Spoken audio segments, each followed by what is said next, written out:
Once upon a time, there was a kind mother pig who lived happily with her 3 little children.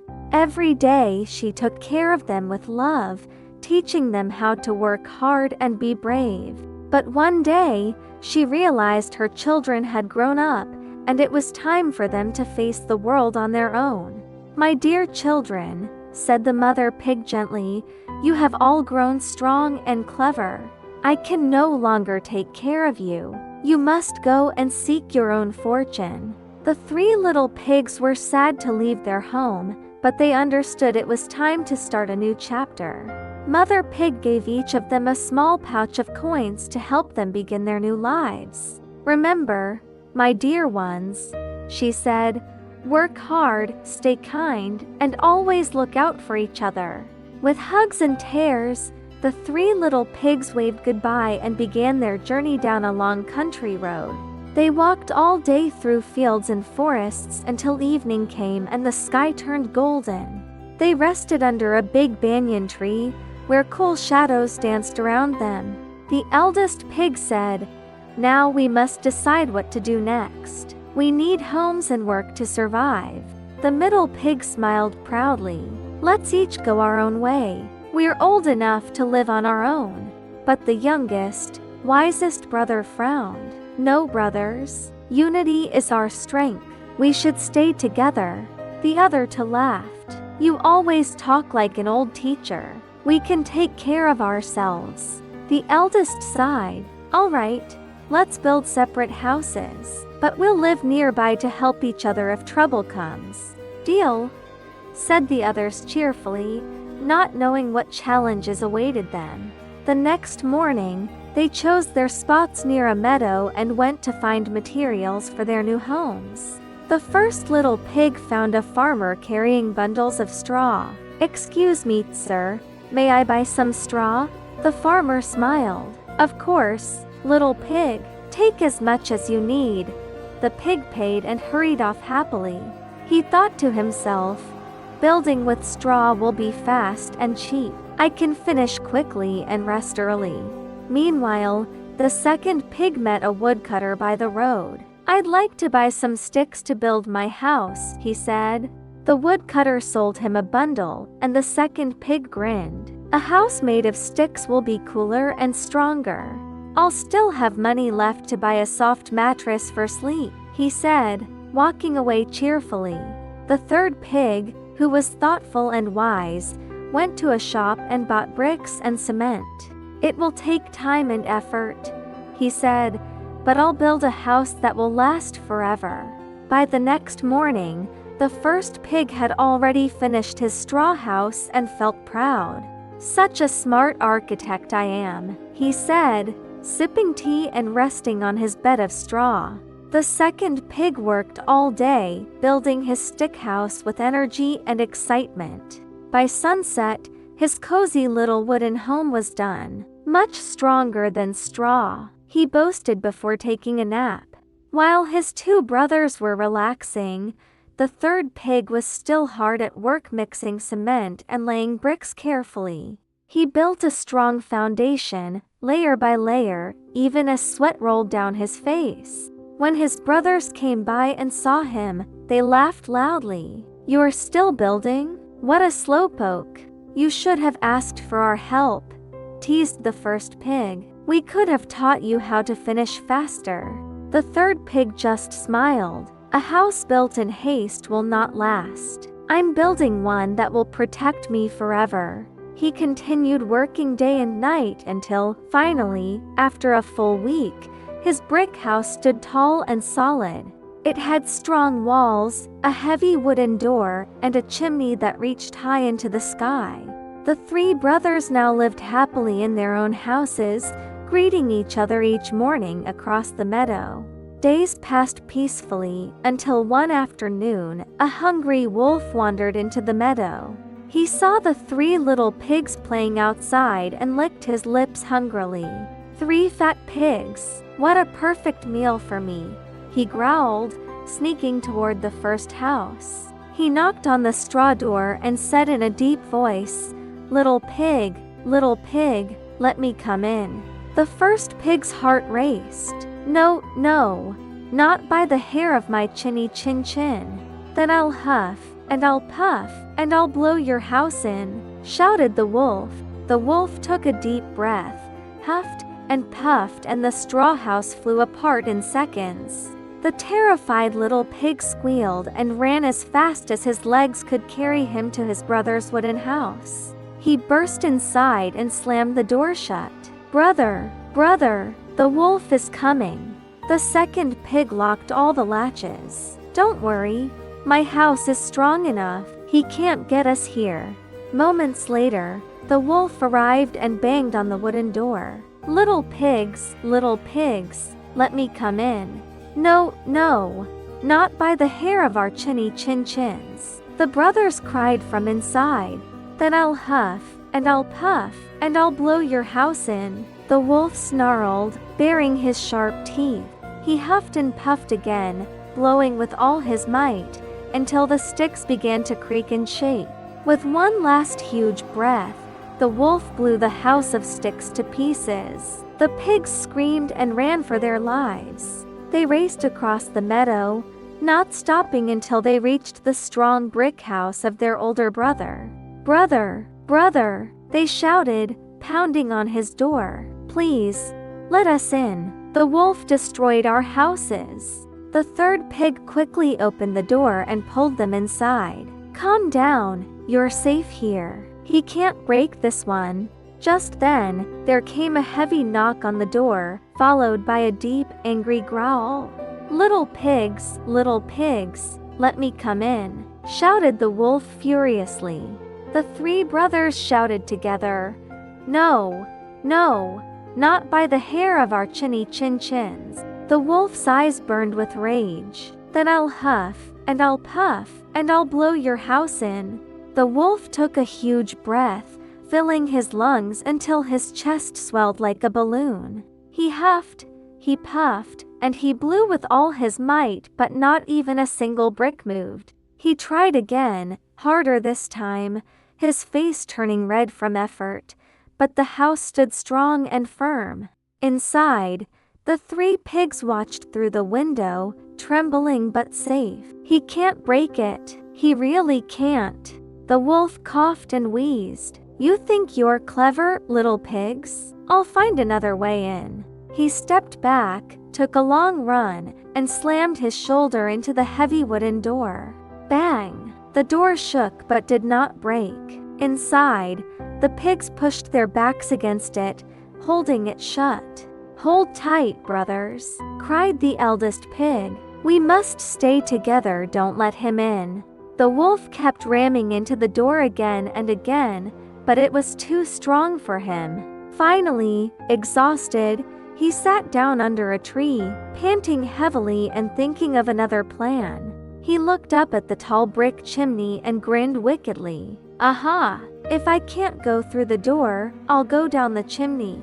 Inside the house, the pigs heard the sound of footsteps on the roof and froze. The roof, he's climbing up, whispered the youngest pig. He's going to come through the chimney.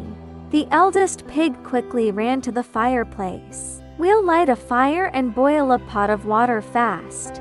They threw in dry sticks and logs, and soon bright flames danced under the iron pot. Meanwhile, the wolf carefully climbed onto the roof, his paws slipping on the tiles. He chuckled to himself. Those silly pigs think they're safe. I'll have them for dinner soon. He reached the top of the chimney and began to crawl inside, tail first, then paws, then his big belly. The pigs could hear him sliding down, grunting as he squeezed through the narrow space. Get ready, brothers, said the eldest pig. He's almost here. Stay quiet. Suddenly, splash! The wolf fell straight into the boiling pot of water with a loud yelp. Yahweh! He screamed, leaping out of the pot, his tail burning, and ran howling out the chimney. He dashed into the forest and never came back again. The three pigs stood together, shocked but safe. The youngest pig sighed in relief. Thank goodness for your strong house, brother. You saved our lives. The eldest smiled warmly. No, my brothers. We saved each other. Together, we are strong." The pigs hugged, their hearts full of gratitude and love after their terrifying adventure. They cleaned up their home, rebuilt the door, and decided never to live apart again. From that day forward, the three pigs worked together on everything they did. They planted a garden, built furniture, and even added pretty flowers outside their brick house. Each evening, they sat by the fire, telling stories and laughing about their adventures. Sometimes they would hear the wind blowing outside and remember the wolf's breath and laugh. They never forgot the lesson they had learned: working hard and staying united makes you strong. And so, the three little pigs lived together in peace, happiness, and safety for the rest of their days. And from then on, everyone in the forest knew the pigs who stayed united could never be defeated. The end. Once upon a time, in the city of London, there lived the Darling family. They were a happy and loving family. Mr. and Mrs. Darling had three wonderful children: Wendy, the eldest, and her younger brothers, John and Michael. Wendy was a kind and caring girl who always looked after her brothers and told them bedtime stories every night. They even had a very special nanny. But she wasn't a person, she was a large Newfoundland dog named Nana. Nana loved the children very much. She made sure they were safe, clean, and always in bed on time. Every night, before sleeping, Wendy would gaze out the window and dream about Peter Pan, the boy who never grew up. She told stories of his adventures in a magical island called Neverland, filled with fairies, mermaids, and pirates. One night, Mr. and Mrs. Darling dressed up to attend a party. "John, Michael, Wendy, we're leaving now," said their mother. The children kissed their parents goodnight and went upstairs to their bedroom. Soon, they were fast asleep. Outside, the moonlight shone bright, and a soft breeze moved the curtains. Suddenly, a sparkle of light appeared near the roof. It was Peter Pan and his tiny glowing fairy friend, Tinker Bell. They quietly flew into the children's room. Peter whispered, "Shh, Tink, don't make noise. We must find my shadow. It slipped away last time I was here." Tinker Bell darted around, knocking over objects and making tiny bells ring. "Tink," Peter said, "be quiet. You'll wake them." She flew to a drawer and pointed. Peter opened it and there was his shadow, folded like a black scarf. Peter tried to stick it back on using soap, then tried to tie it with a thread, but nothing worked. "Oh, why won't you stay with me?" he sighed. Then a soft voice spoke. "Who are you?" asked Wendy, sitting up in bed. Peter turned, startled. "I'm Peter Pan, the boy who never grows up. I came for my shadow." Wendy smiled. "Let me help you." She took a needle and thread and carefully sewed the shadow back to his feet. When she finished, Peter jumped happily. "Oh, thank you, Wendy. Now my shadow belongs to me again." While Wendy sewed, Peter told her stories about Neverland, the island where he lived with his friends, the Lost Boys. He was their leader and told them bedtime stories, just like Wendy did for her brothers. Tinker Bell, however, didn't like how friendly Wendy was becoming with Peter. Her tiny face turned red with jealousy. "Wow," said Wendy, "you live such an exciting life. I wish I could see Neverland someday." Peter smiled. "Then come with me. You can tell stories to the Lost Boys and be their mother." "Can John and Michael come too?" Wendy asked. "Of course," said Peter. "We'll all go together." Peter gave Wendy a small walnut pendant as a thank you gift. "This will protect you," he said. Then he woke John and Michael. "Wake up! We're going to Neverland." "Neverland?" they shouted, full of excitement. "But we can't fly," said John. Peter laughed. "Oh yes, you can. You just need faith, trust, and a little bit of pixie dust." Tinker Bell hesitated, still a little jealous, but she sprinkled golden dust over them anyway. Peter said, "Now think happy thoughts flying, laughter, dreams." The children began to lift off the ground. "Look, we're flying," cried Michael, giggling. "Higher, higher," shouted John as they floated through the open window. They soared over the rooftops of London, past the shining river, and by the glowing clock tower of Big Ben. Below them, the city lights sparkled like stars. Above them, the real stars guided the way to Neverland. Second star to the right, and straight on till morning, Peter called out as they flew into the clouds. As the sun rose, the clouds parted and the children gasped. "Look, there it is," shouted Wendy. Beneath them was a magical island filled with color forests, waterfalls, mountains, and golden beaches. "That's Neverland," Peter said proudly, "our home, and the land of endless adventure." The children landed softly on the clouds, staring in wonder at the beautiful island below. "Down there is Mermaid Lagoon," Peter said, pointing to the sparkling blue water full of mermaids. "And over there, you can see the smoke rising from the Indian camp. Those are the brave Red Indians." "But the most dangerous place of all," Peter whispered, "is the ship that sails by the bay." The ship was called the Jolly Roger, and on board lived the wicked pirate Captain James Hook. Hook had a black beard, a long red coat, and a sharp metal hook in place of his right hand. Peter had cut off Hook's hand in a sword fight long ago, and since then they were sworn enemies. The hand had been eaten by a giant crocodile, who liked the taste so much that it followed Hook everywhere. Luckily for Hook, the crocodile had swallowed a ticking clock, so he could always hear it coming tick, tock, tick, tock. That very moment, Hook stood on his deck, staring through a spyglass. "There he is, Peter Pan," he roared. "Prepare the cannon. Aim at the clouds," he ordered. The pirates loaded the cannon and fired with a thunderous boom. A dark cannonball flew through the sky, whizzing past Wendy's ear. "What was that?" shouted John. "That's not a ball, it's a cannonball," cried Peter. "Take cover, Tink. Get the kids to safety." Tinker Bell, still upset with Wendy, grabbed John and Michael by the hands and flew them quickly toward the shore. "Wait for me," shouted Wendy, still dodging the cannonballs high in the air. Meanwhile, Peter flew straight at the pirate ship, calling out, "Come on, Hook. Do you want another hand to match your hook?"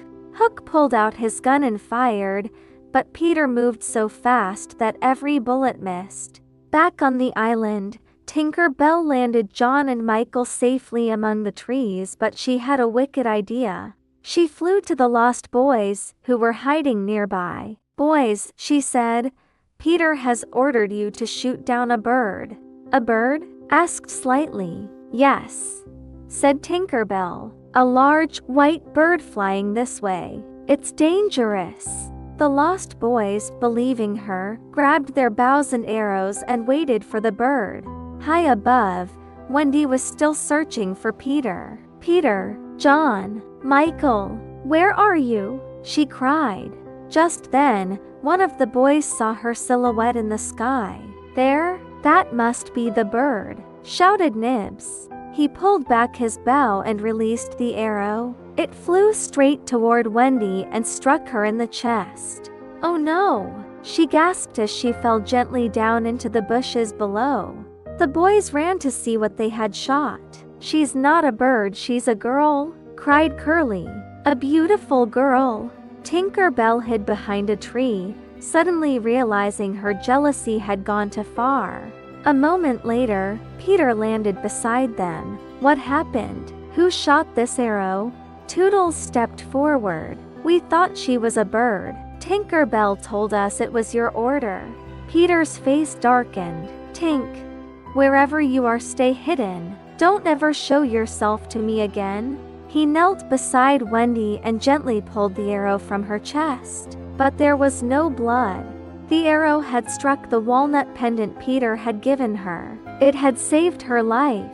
"Wendy, please wake up," Peter whispered. Slowly, her eyes fluttered open. "Peter, I was looking for you," she said weakly. "I'm here," Peter smiled. "You're safe now." The lost boys cheered. "She's alive! Hooray!" they cried. "Let's take her to our home." They carried Wendy carefully to their underground house and laid her in a soft bed made of leaves. When she woke fully, the boys gathered around. "Please, tell us a story, Wendy," they begged. Wendy smiled warmly. "All right," she said. "Tonight, I will tell you the story of Cinderella."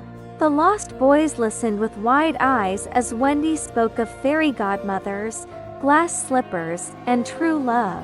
For the first time, their little home was filled with peace, laughter, and the sound of Wendy's gentle voice. Outside, the moon shone brightly over Neverland, and even Peter Pan smiled, feeling something new happiness. The next morning, Peter woke everyone early. "Come on," he said. "Let's visit the Mermaid Lagoon."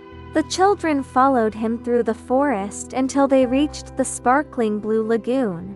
The water shimmered under the sunlight, and beautiful mermaids swam gracefully among the rocks. They sang sweet songs and waved to Peter, who was their friend. "Hello, Peter," they called. Wendy and her brothers stared in amazement. "They're so beautiful," whispered Michael.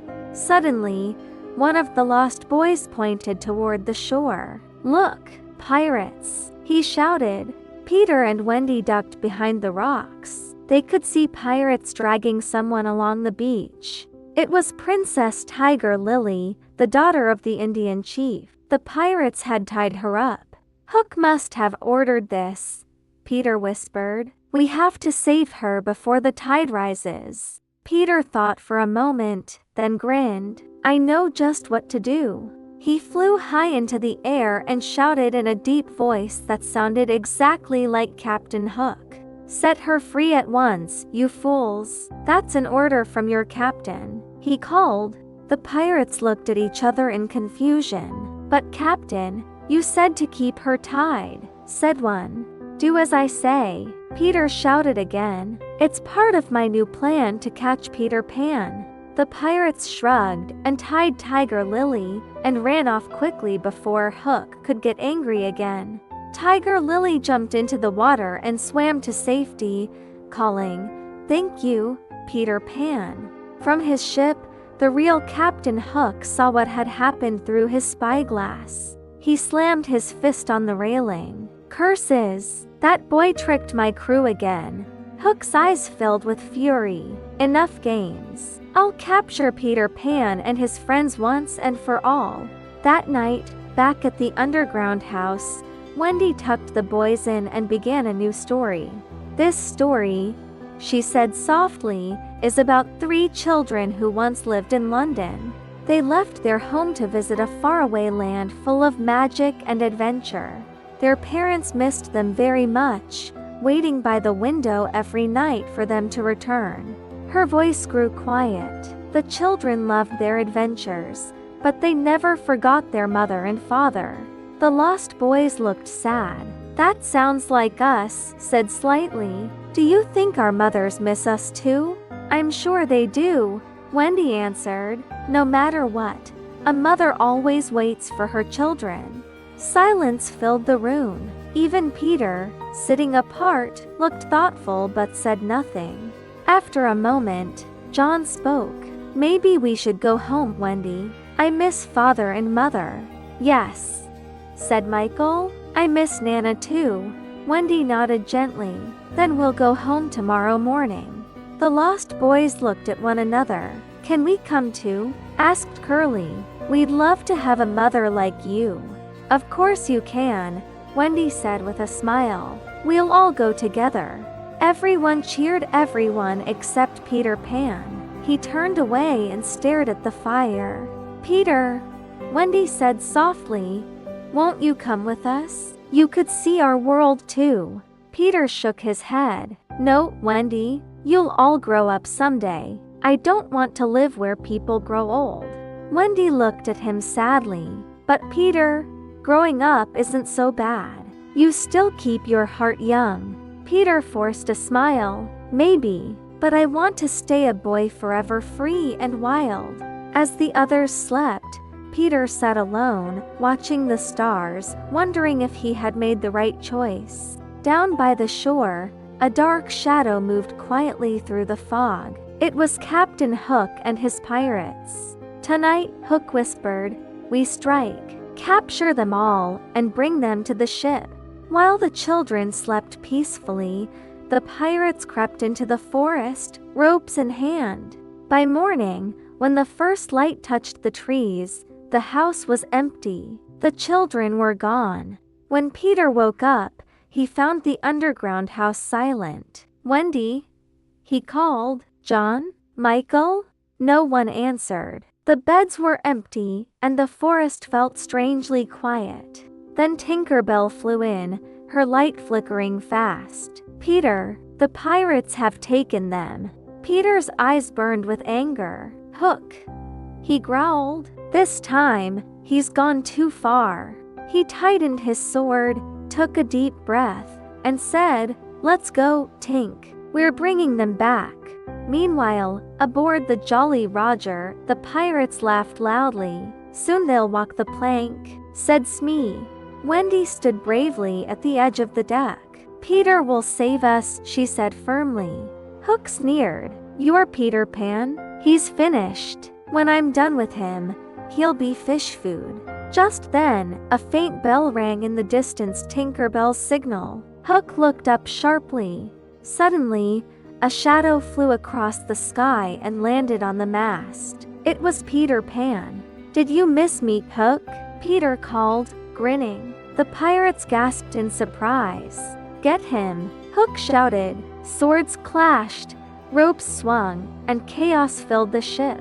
Peter fought bravely, dodging blades and laughing as he flew just out of reach. Tinker Bell sprinkled fairy dust, helping the lost boys fly again. Let's fight, cried Nibs. The sky above the ship sparkled with light as the boys and pirates battled fiercely.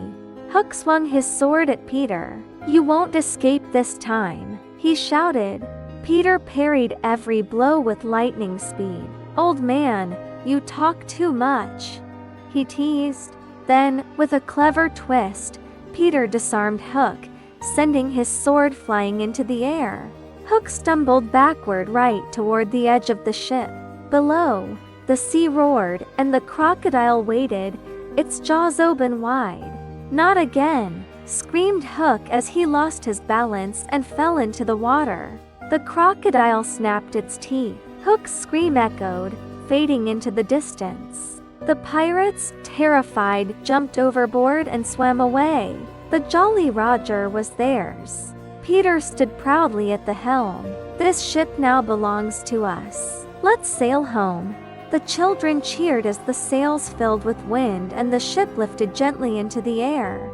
Guided by Tinker Bell's light, the flying ship soared above the clouds toward London.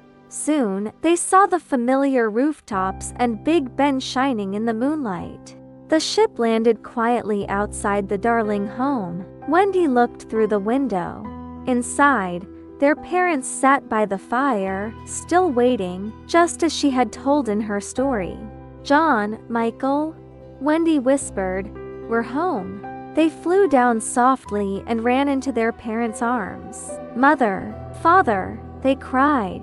Mrs. Darling held them close, tears in her eyes. Oh, my children, I knew you'd come back. The lost boys stood shyly at the door. May we stay too? They asked.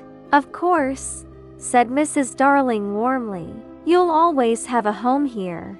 Wendy turned back toward the window. Peter hovered outside, watching silently. Aren't you coming in? She asked softly. You could stay with us. Peter smiled sadly. I can't, Wendy. I belong to Neverland, but I'll visit you again. A single tear glimmered in Wendy's eyes. "I'll wait for you, Peter Pan." Peter tipped his hat, turned toward the stars, and flew off into the night sky. As he disappeared among the clouds, Wendy whispered, "He'll always be my Peter Pan." And somewhere in Neverland, the sound of laughter echoed again, free and eternal. Once upon a time, in an old Persian city, there lived a carpet merchant with two sons. The elder son was Qasim, and the younger was Alibaba. Their father was a kind and honest man who worked hard all his life. But when he passed away, everything changed for the two brothers. Qasim, the greedy one, took all the business and gold their father left. He became rich and forgot about his brother. Alibaba, on the other hand, was poor and simple. He married a kind woman and they had children, but life was hard. Every day, Alibaba went into the forest to cut wood. He sold the firewood in the town to earn some bread for his family. One hot afternoon, as he was gathering wood, he suddenly heard the sound of horses galloping in the distance. Who could be riding through the forest with such noise? He thought. Fear filled his heart, and he quickly hid behind a big tree. From behind the tree, Alibaba saw a cloud of dust, and soon a group of men on horses appeared. There were 40 of them, all wearing long cloaks, swords on their belts, and daggers shining in the sun.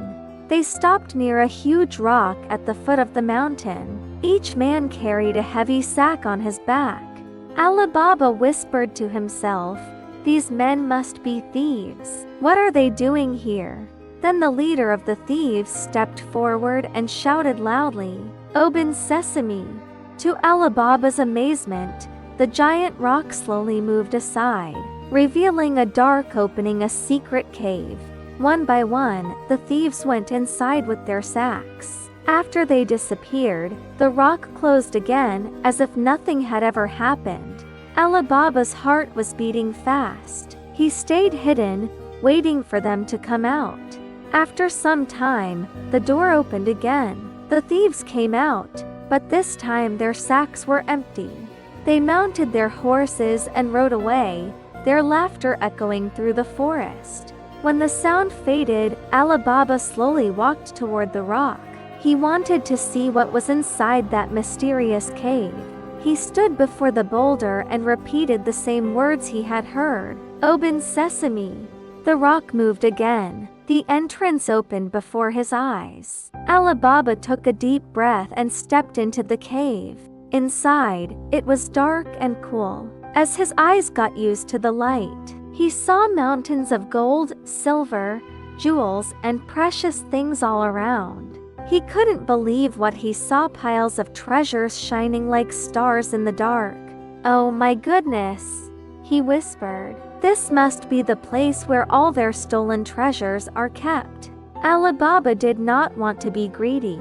He said to himself, "I will take just a little. They won't even notice." He filled one bag with gold coins and left the rest untouched. Then he walked back to the door and said, "Close sesame." The rock slid back into its place, hiding the entrance again. Alibaba hurried home, his heart racing with excitement. When he reached home, his wife saw him carrying a heavy bag and asked, "What is it? My dear, what have you brought?" Alibaba smiled, dropped the bag on the floor, and opened it. Golden coins spilled out, shining brightly. His wife gasped, "Where did you get all this gold? Tell me the truth. You didn't steal it, did you?"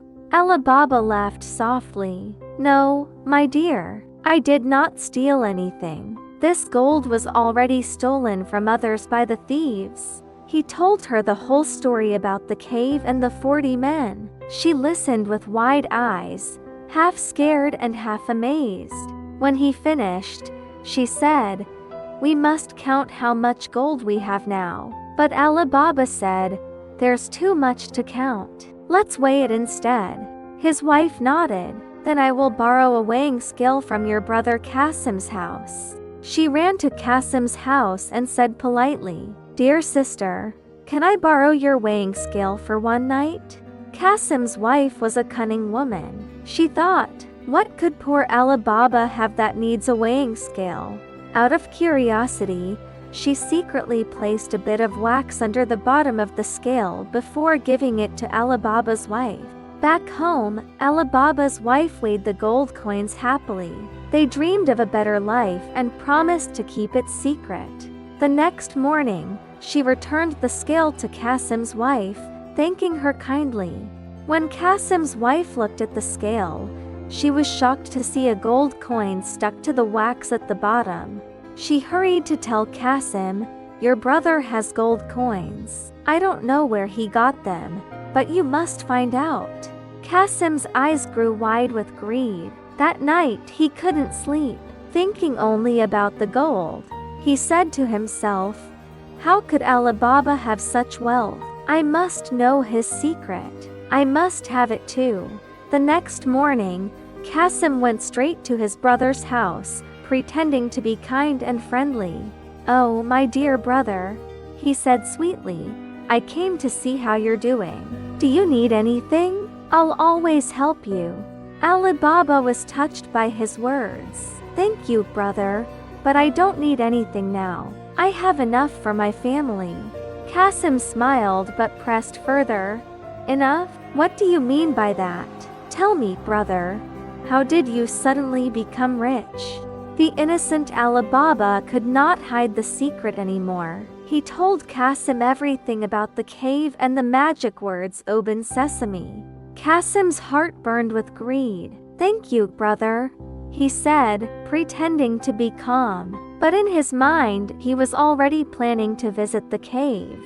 That night, he prepared 4 strong mules to carry as much treasure as possible. Before dawn, he left for the forest alone.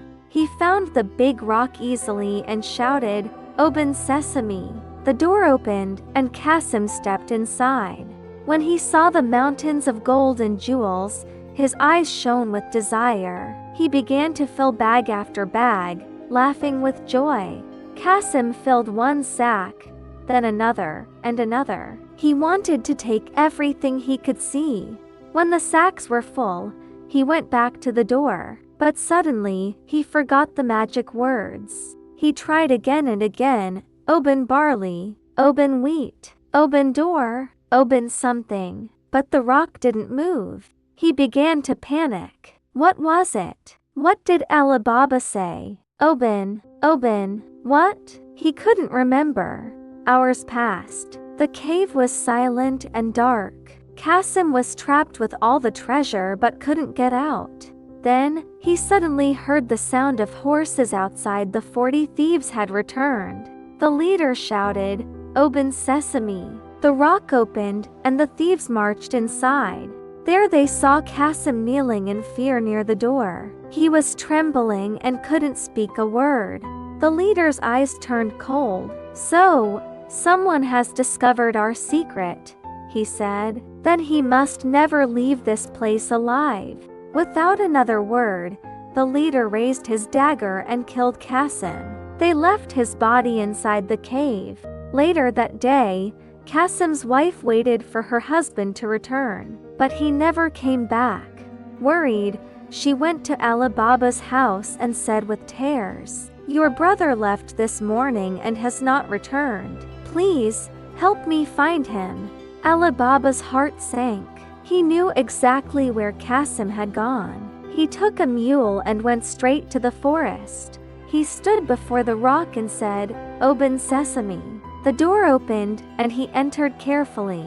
Inside, he saw his brother's body lying on the ground. He cried, "Oh no! Qasim, what have you done?" He placed Qasim's body on the mule and brought him back home, covering him with a cloth. At home, Qasim's maid, a clever young woman named Morgiana, saw Alibaba's sorrow. She asked quietly, "What happened, master?" Alibaba told her everything about the cave, the thieves, and Qasim's fate. Morgiana thought quickly and said, "We must hide the truth.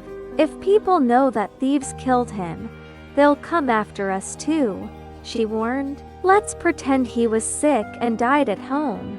Alibaba agreed. Morgiana went to the doctor and described fake symptoms of an illness. The doctor gave her medicine, thinking Qasim was still alive. Later, they announced that Qasim had died from a long sickness. No one in the town suspected the truth. Days passed. Qasim's wife couldn't bear the sadness and soon passed away too. Morgiana was now left without a master. Alibaba, knowing she was wise and loyal, said, "Stay with us, Morgiana. You are part of my family now." She bowed gratefully. "Thank you, master. I will serve you faithfully." Meanwhile, in their hideout, the 40 thieves returned and discovered Qasim's body was gone. The leader roared, "Someone else knows about our cave. We must find out who it is before it's too late." They decided to go into the nearby town to search for any clue. One thief visited the doctor, pretending to be a traveler. He asked, "Has anyone died recently in this village?" The doctor said, "Yes, a man named Qasim died a few days ago. His brother, Alibaba, took care of him." The thief thanked him, then smiled slyly. "So, Alibaba is the man we are looking for," he whispered to himself. That night, the thief went to Alibaba's house and marked the door with chalk. He planned to bring the gang later to kill everyone inside. The next morning, Morgiana noticed the strange mark on the door. She immediately understood that danger was near. To protect her master, she went through the entire alley and marked every single door with the same sign. When the 40 thieves returned that night, they were confused. Each house looked the same. They couldn't tell which one was Alibaba's. Angry and frustrated, they returned to the forest empty-handed. The leader shouted, "I will go myself next time." The next day, the leader disguised himself as a merchant. He took 40 mules and 40 large barrels. He filled one barrel with oil to make his disguise real. In the other 39 barrels, he hid his men. He dressed himself in fine clothes and went down to the village, stopping at Alibaba's house. When he knocked, Morgiana opened the door. He smiled and said politely, "Good evening, kind lady. I am a merchant traveling far away. It's late, and I have nowhere to stay. Could you please let me and my mules rest here for the night?" Alibaba heard the voice and came forward. "Of course, traveler. You are welcome to rest here. Come in, come in." The leader bowed politely and ordered his men, hidden inside the barrels, to stay quiet until midnight. Morgiana helped to prepare dinner, but as she walked past the barrels, she thought she heard whispers. She stopped. Her heart began to race. What was that sound? She wondered. Carefully, she opened the lid of one barrel. Inside, she saw a man crouching, breathing quietly. Her eyes widened. The barrels were full of thieves. She quickly closed the lid and pretended nothing happened. She had to think fast to save her master and his family. In the kitchen, she placed a huge pot of oil over the fire. Soon, the oil began to boil and bubble. Then, carrying a jug, she poured the hot oil into each barrel one by one. Not a single thief made a sound afterward. When she finished, she hid the jug and returned calmly to serve dinner to the merchant. The leader of the thieves sat at the table, smiling and pretending to eat. He thought his plan was going perfectly. But Morgiana's sharp eyes noticed a strange ring on his finger, the same kind Alibaba once brought from the treasure cave. Her heart confirmed what her mind already knew. This man was no merchant. He was the leader of the 40 thieves. She smiled politely and said, "Please, sir, rest well tonight. You must be tired from your long journey." The leader nodded, still unaware of what had happened to his men. After dinner, he went to sleep in the guest room. At midnight, he got up quietly and went outside. He whispered, "Are you ready, my brothers? but there was no answer. The night was silent to silent. He grew nervous. He opened one barrel to check. To his horror, he found a lifeless body inside. He opened another and another. Each barrel held a dead thief. Realizing he had been tricked, he panicked. Terrified, he ran from Alibaba's house into the darkness, swearing he would have his revenge one day. The next morning, Morgiana told Alibaba everything that had happened. When she finished, Alibaba was speechless. "Morgiana," he said at last, "you have saved my life and my family's lives. From this day on, you are not just a servant, you are part of our family." Morgiana bowed deeply, tears of joy shining in her eyes. "Thank you, my master. I will always protect you." Peace returned to Alibaba's home. He continued his humble life, never greedy, never showing off his wealth. But the story wasn't quite over yet. The leader of the thieves still wanted revenge. Weeks later, he returned to the village in another disguise. This time, he opened a small shop near Alibaba's house. He sold fine goods at cheap prices and soon became friendly with everyone in town, including Alibaba himself. One day, Alibaba invited him home for dinner as a gesture of friendship. The leader smiled. "Perfect," he thought. "Now I'll finish what I started." That evening, Morgiana prepared a wonderful feast. But as soon as she saw the guest, she froze. She recognized his face. It was the same man who had pretended to be a merchant before. Her heart raced, but she stayed calm. She served the food with a smile, pretending to notice nothing. During dinner, Alibaba laughed and talked cheerfully.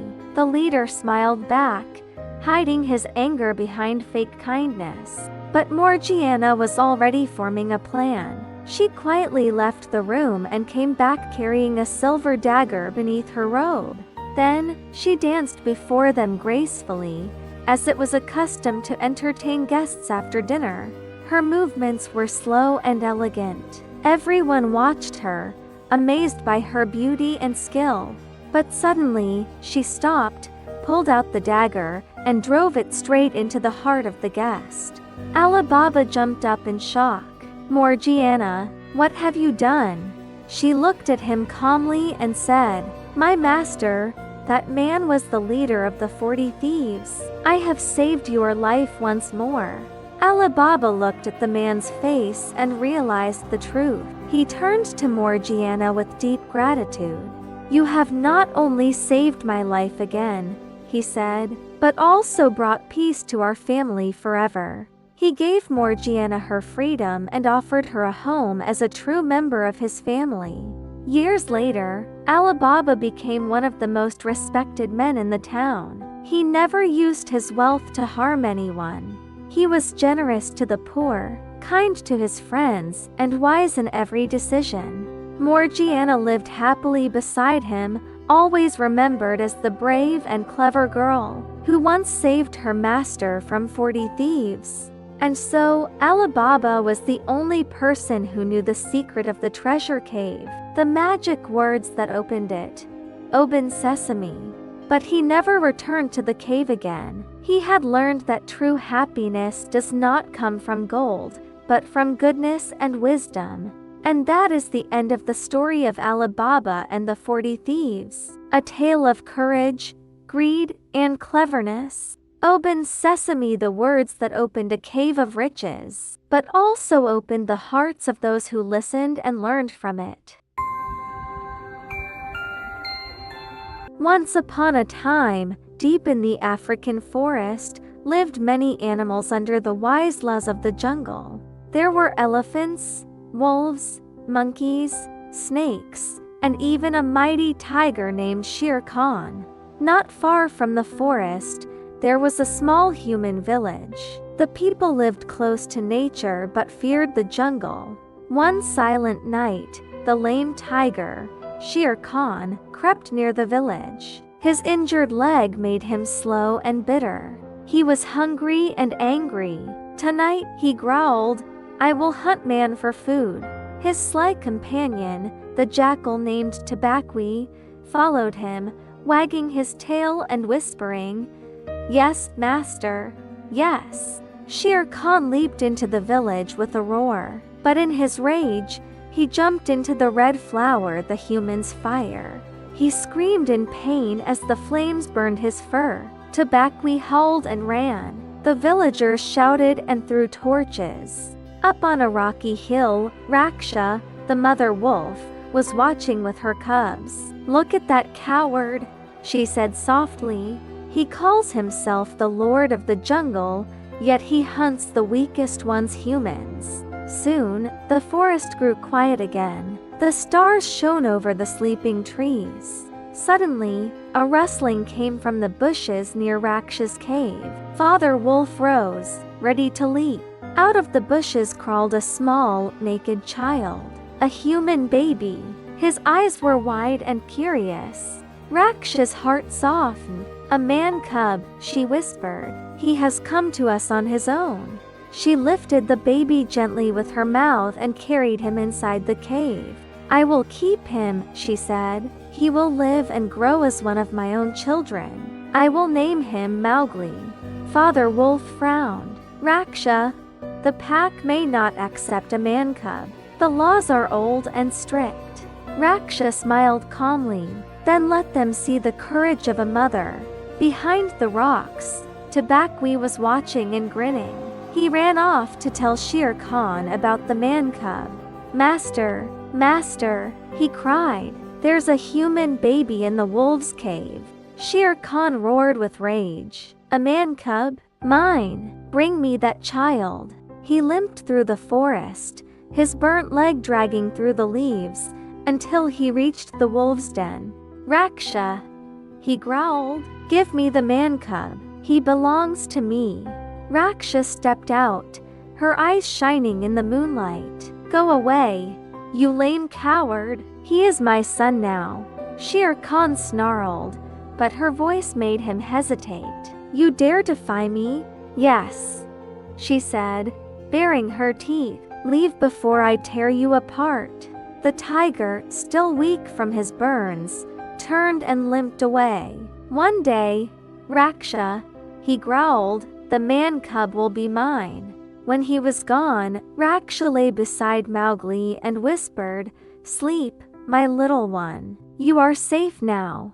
The forest sang its lullaby. The wind moved gently through the trees, and the moon watched over them all. But deep in the shadows, Shere Khan's eyes still burned with anger and revenge. He swore that one day he would return and that the boy would not escape his claws again. The next morning, Father Wolf called for the pack meeting at the council rock. All the wolves gathered under the full moon. The baby Mowgli sat in Raksha's arms, smiling. "Look," whispered one of the wolves, "it's a man cub. What is he doing here?" Akela, the old and wise leader of the pack, stepped forward. "The law of the jungle says the pack must decide." Shere Khan roared from a distance. "That man cub is mine. Give him to me." Akela's eyes shone. "The cub came here freely. He will not be handed over to fear or hatred." Then a sleek, black shape appeared from the shadows. Bagheera, the panther. He spoke in a calm, deep voice. "Brothers of the jungle, I will pay for the man cub's life." He dropped a freshly killed bull before the pack. "Let him live among us. I will stand for him." Baloo, the great brown bear, growled kindly. "I will teach him the laws of the jungle." Akela nodded slowly. "So be it. The man cub shall be accepted into the pack." From that day on, Mowgli was no longer a stranger. He became a wolf in heart and spirit. Baloo began teaching Mowgli the jungle laws, how to speak to every creature, how to listen to the wind. He taught him to climb trees for honey, to fish in the river, and to laugh even in the rain. Bagheera taught him strength and silence, how to move like a shadow and fight when needed. He also reminded Mowgli, "You are a man, not only of the jungle." One day, you must return to your own kind." Mowgli listened, though he didn't understand. To him, the jungle was his only home. Years passed, and Mowgli grew into a strong, clever boy. All animals knew him and loved him. He raced with the wolves, swam with the crocodiles, and played with the elephants. But far away, Shere Khan waited, watching. His heart burned with revenge. One evening, as the sun set, Shere Khan met the younger wolves near the river. He whispered, "Akela is old. He cannot hunt anymore. Why should he lead you?" The young wolves listened. Some nodded. Jealousy began to grow in their hearts. Tabaqui ran between them, spreading Shere Khan's lies like poison. At last, the pack called for a meeting. Shere Khan appeared among them, eyes glowing red. "Akela is weak," he growled. "Make me your leader, and give me the man cub." The pack murmured. Fear filled the air. Akela stood tall but tired. "If you wish me gone," Akela said calmly, "I will go. But Mowgli must be free." The wolves looked away. None dared to speak. Then a dark shape leaped from the rocks. Bagheera. He whispered to Mowgli, "It's time, little brother. Go to the man village. Bring back the red flower." Mowgli's eyes widened. He knew what Bagheera meant: fire. The only thing Shere Khan feared. He looked at his wolf family. "If I must go," he said, "I will not forget you." That night, he hugged Bagheera and Baloo tight. It was the first time he ever cried. Soon, they all fell asleep together on a tree branch, under the stars. But while they slept, a troop of monkeys watched from below, whispering and giggling. "Look, the man cub. Let's take him. He will teach us to rule the forest." Quiet as shadows, the monkeys climbed the tree, grabbed Mowgli, and carried him away into the night. When Baloo and Bagheera woke, Mowgli was gone. They searched, calling his name. "Maybe he went to the man village," said Baloo sadly. "Maybe we have lost him." But high above, flying in the moonlight, was Chill the kite. He saw everything. Mowgli shouted to him in bird language, "Tell Baloo and Bagheera, the monkeys are taking me." The kite circled once, then soared away to deliver the message through the jungle winds. Baloo lifted his great head. "Come on, Bagheera. Our little man cub is in trouble again." They ran together through the dark forest, their hearts full of worry but burning with hope. The monkeys swung through the trees, laughing and shouting as they carried Mowgli away. They moved fast, leaping from branch to branch, deeper into the forest than Mowgli had ever gone. "Stop!" he cried. "Let me go. You don't know what you're doing." But the monkeys only laughed louder. "We'll be the kings of the jungle. You'll teach us your tricks, man cub." They took him to the cold lairs, an old, ruined city hidden deep in the forest. Broken walls and fallen pillars covered the ground. Creepers twisted through empty windows. The monkeys danced among the ruins, chanting, "We are the masters now. We are the free people." Mowgli sat quietly under a broken dome. He felt alone for the first time in his life. Back in the jungle, Baloo and Bagheera were searching for him. Chill, the kite, swooped down and cried, "They've taken him to the cold lairs. Hurry!" Bagheera frowned. "The monkeys are many, and they fight like mad.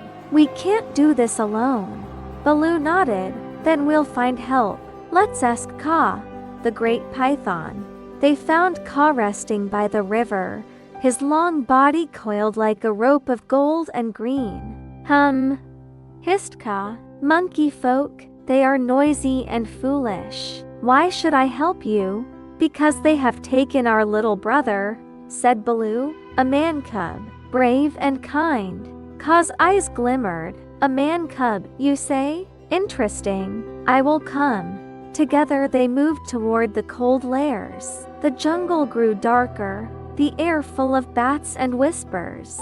Inside the ruins, Mowgli tried to reason with the monkeys. "You can't rule the jungle by stealing." "Silence!" shouted the Monkey King. "We will rule as we please." Suddenly, Bagheera leapt from the shadows, knocking two monkeys aside. Baloo followed, roaring and swinging his heavy paws, sending monkeys flying in every direction. But there were too many of them. The monkeys climbed walls and rained down stones from above. "Hide, Mowgli!" shouted Bagheera. "Get to the water, quickly!" Mowgli dove into a small pond beneath the dome. The water was cold, but he stayed quiet. Baloo struggled as monkeys jumped on him, beating him with sticks. Then a new sound filled the air, a long, deep hiss. "Who disturbs my rest?" hissed Kaa. His eyes glowed yellow in the moonlight. The monkeys froze. "It's Kaa, the hunger of the jungle," they screamed. Kaa lifted his great head, his body weaving like smoke. "Be still, little monkeys." His voice grew soft and slow, like a song. The monkeys began to sway, eyes wide and sleepy. One by one, they fell silent, hypnotized by Kaa's dance. Kaa broke the dome with his tail and uncovered Mowgli hiding below. "Ah," hissed Kaa, the man cub. "You are safe now, though you do look delicious." Bagheera growled softly. "Kaa, leave him. He is under our care." Kaa chuckled. "Very well, but remember, the jungle owes me a favor." Then Kaa turned his eyes back to the monkeys, who were still under his spell. He hissed one last time, and the monkeys scrambled away into the dark, terrified. Mowgli climbed out of the pond, dripping wet but smiling. "Thank you, Kaa. You saved my life." "Be wise next time, little man," Kaa replied. "Not all creatures in this jungle are your friends." As dawn broke, Baloo and Bagheera walked Mowgli back through the silent forest. Mowgli looked around one last time. "This jungle is my home," he said softly. "But maybe it's time to go." Bagheera nodded. "You have learned all we can teach. Go and find your own people." Baloo's voice trembled. "We'll always be here, little bear. Come back when you miss us." Mowgli hugged them both tightly. His heart was heavy, but his eyes were bright with courage. And so, he turned toward the man's village, where smoke rose gently into the morning sky. Mowgli arrived at the man's village. The people stopped and stared at him, curious and cautious. "Who is this child from the forest?" they whispered. "Is he one of us, or some strange creature?" An older woman stepped forward. "Come, my child. You may stay with me," she said kindly. Mowgli learned the language of the villagers and helped them with daily work, especially herding cattle. Yet he never forgot the jungle. Bagheera and Baloo often visited him, sharing stories of the forest. One day, a gray wolf arrived at the village, panting and urgent. "Mowgli, Shere Khan is hunting the wolves. One by one, he will kill them all," the wolf warned. Mowgli's eyes darkened. "He killed my mother," he said quietly. "I cannot ignore this." He gathered the cattle and led them toward the canyon where Shere Khan was waiting. Akela, the real leader of the wolf pack, joined him. "We will trap him together," she said firmly. Mowgli split the cattle into two groups. "Push them in opposite directions," he instructed. "I will drive the main herd." The ground trembled as the buffalo charged down the canyon. The walls echoed their furious stomping.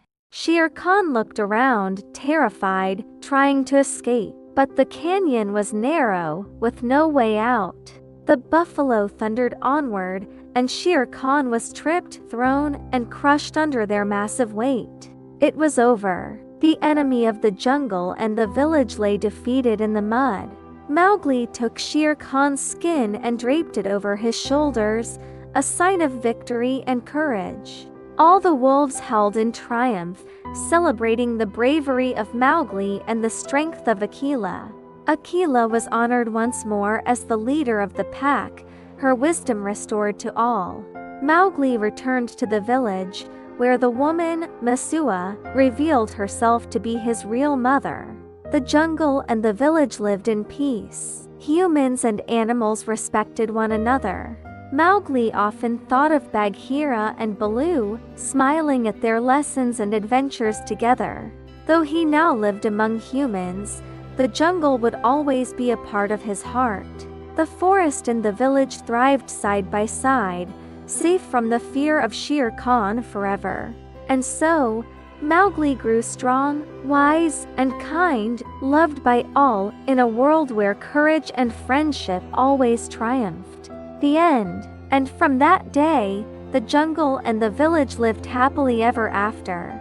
Once upon a time, in the golden sands of the Arabian desert, there lived a poor tailor and his young son named Aladdin. They lived in a small house near the market, where merchants sold spices, silks, and shining lamps every day. Aladdin was a cheerful boy, full of energy, but he never liked working. He spent most of his time playing with his little monkey, Abu.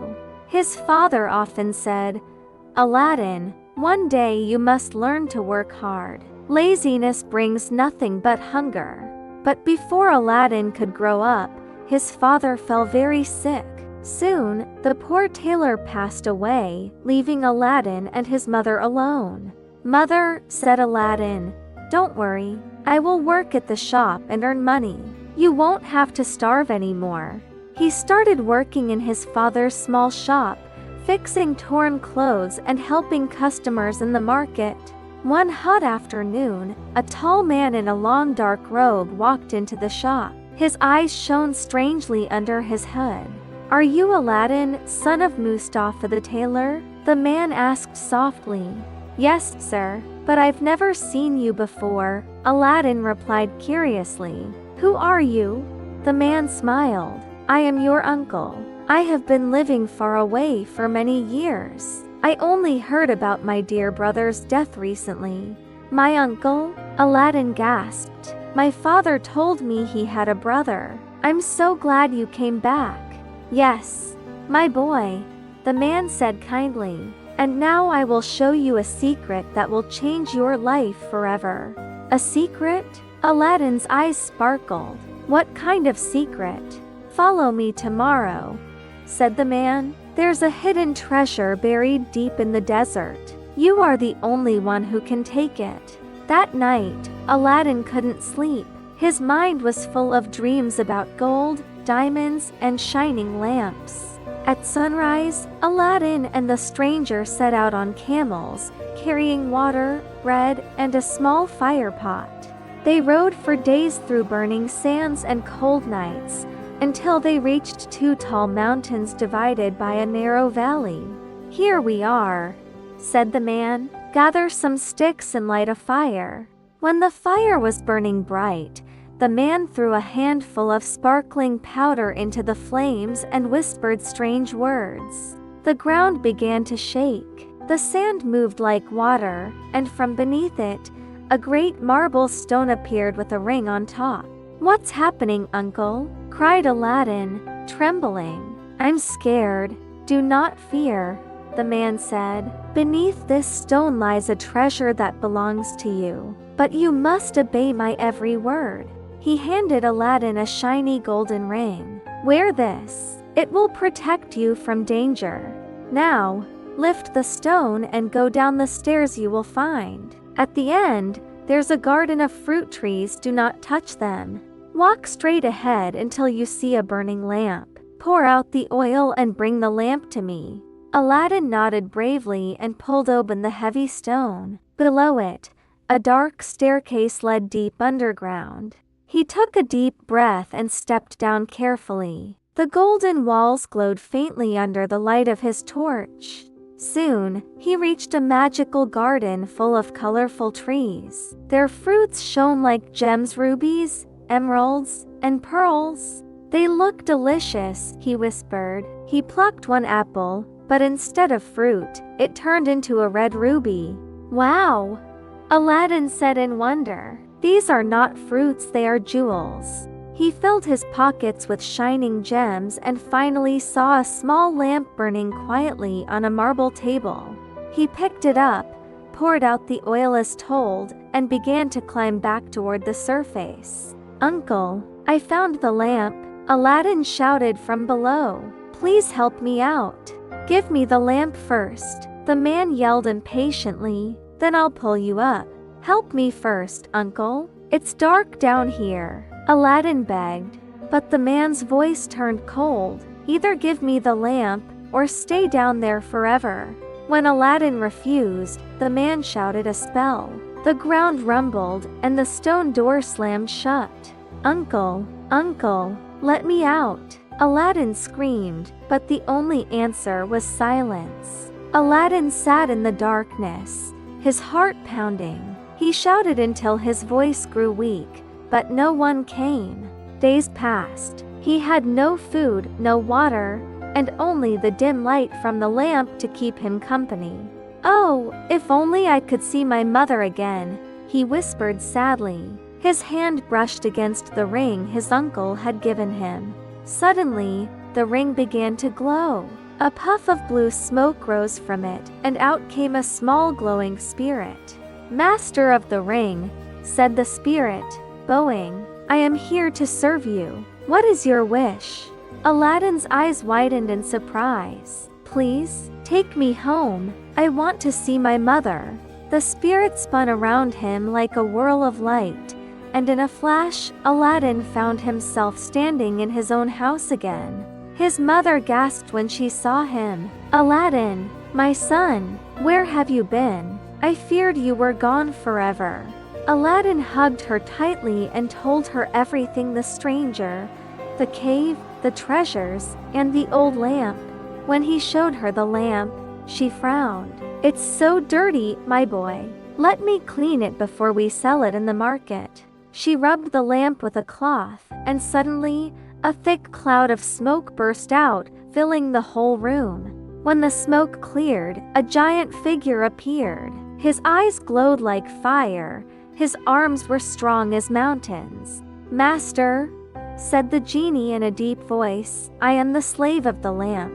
Speak your wish, and it shall be done."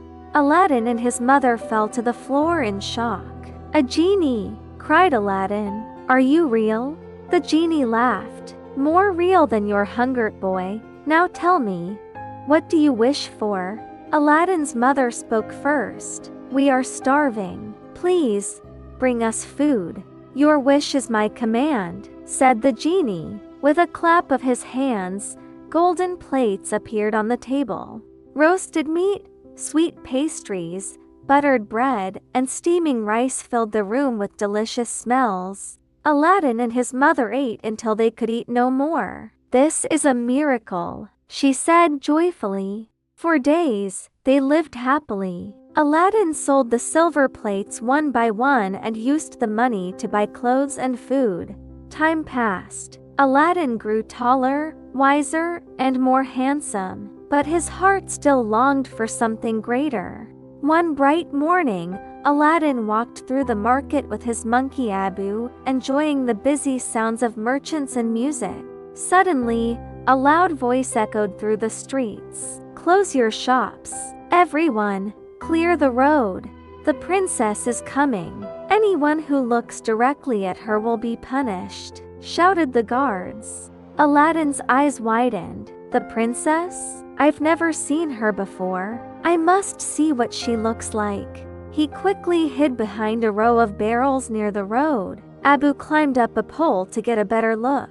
Soon, a golden carriage appeared. Inside, behind silk curtains, a beautiful girl looked out for just a moment. Aladdin saw her face. Her eyes were bright as stars, her smile gentle like the moonlight. His heart stopped for a second. "She's the most beautiful girl I've ever seen," he whispered. "I will marry her someday." When he returned home, he couldn't think of anything else. "Mother," he said, "I've seen the princess, and I love her. His mother almost dropped the bowl she was washing. "What nonsense! She is a princess, and you are a poor tailor's son." "I don't care," said Aladdin firmly. "Please go to the palace and ask for her hand in marriage. Take our jewels as gifts." Aladdin's mother sighed, but she loved her son dearly. She wrapped the shining gem fruits in a silk cloth and went to the palace. At the palace gate, the guards stopped her. "No beggars allowed," they shouted.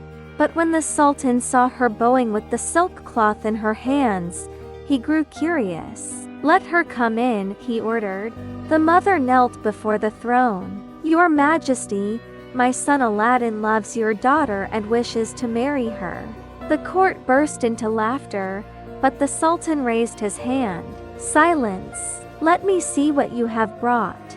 When she opened the silk cloth, the room gasped. Inside were fruits that sparkled like rainbows, rubies, emeralds, diamonds. "These jewels are unlike anything I've ever seen," said the Sultan. "I am impressed, but your son must prove himself.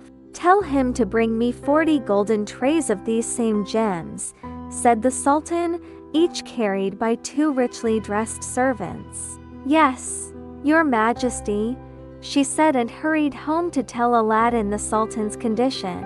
When Aladdin heard the news, he smiled. "Don't worry, mother, the genie will help us." He rubbed the magic lamp, and at once the genie appeared in a burst of golden light. "Your wish, master?" Aladdin explained what the Sultan wanted. The genie nodded.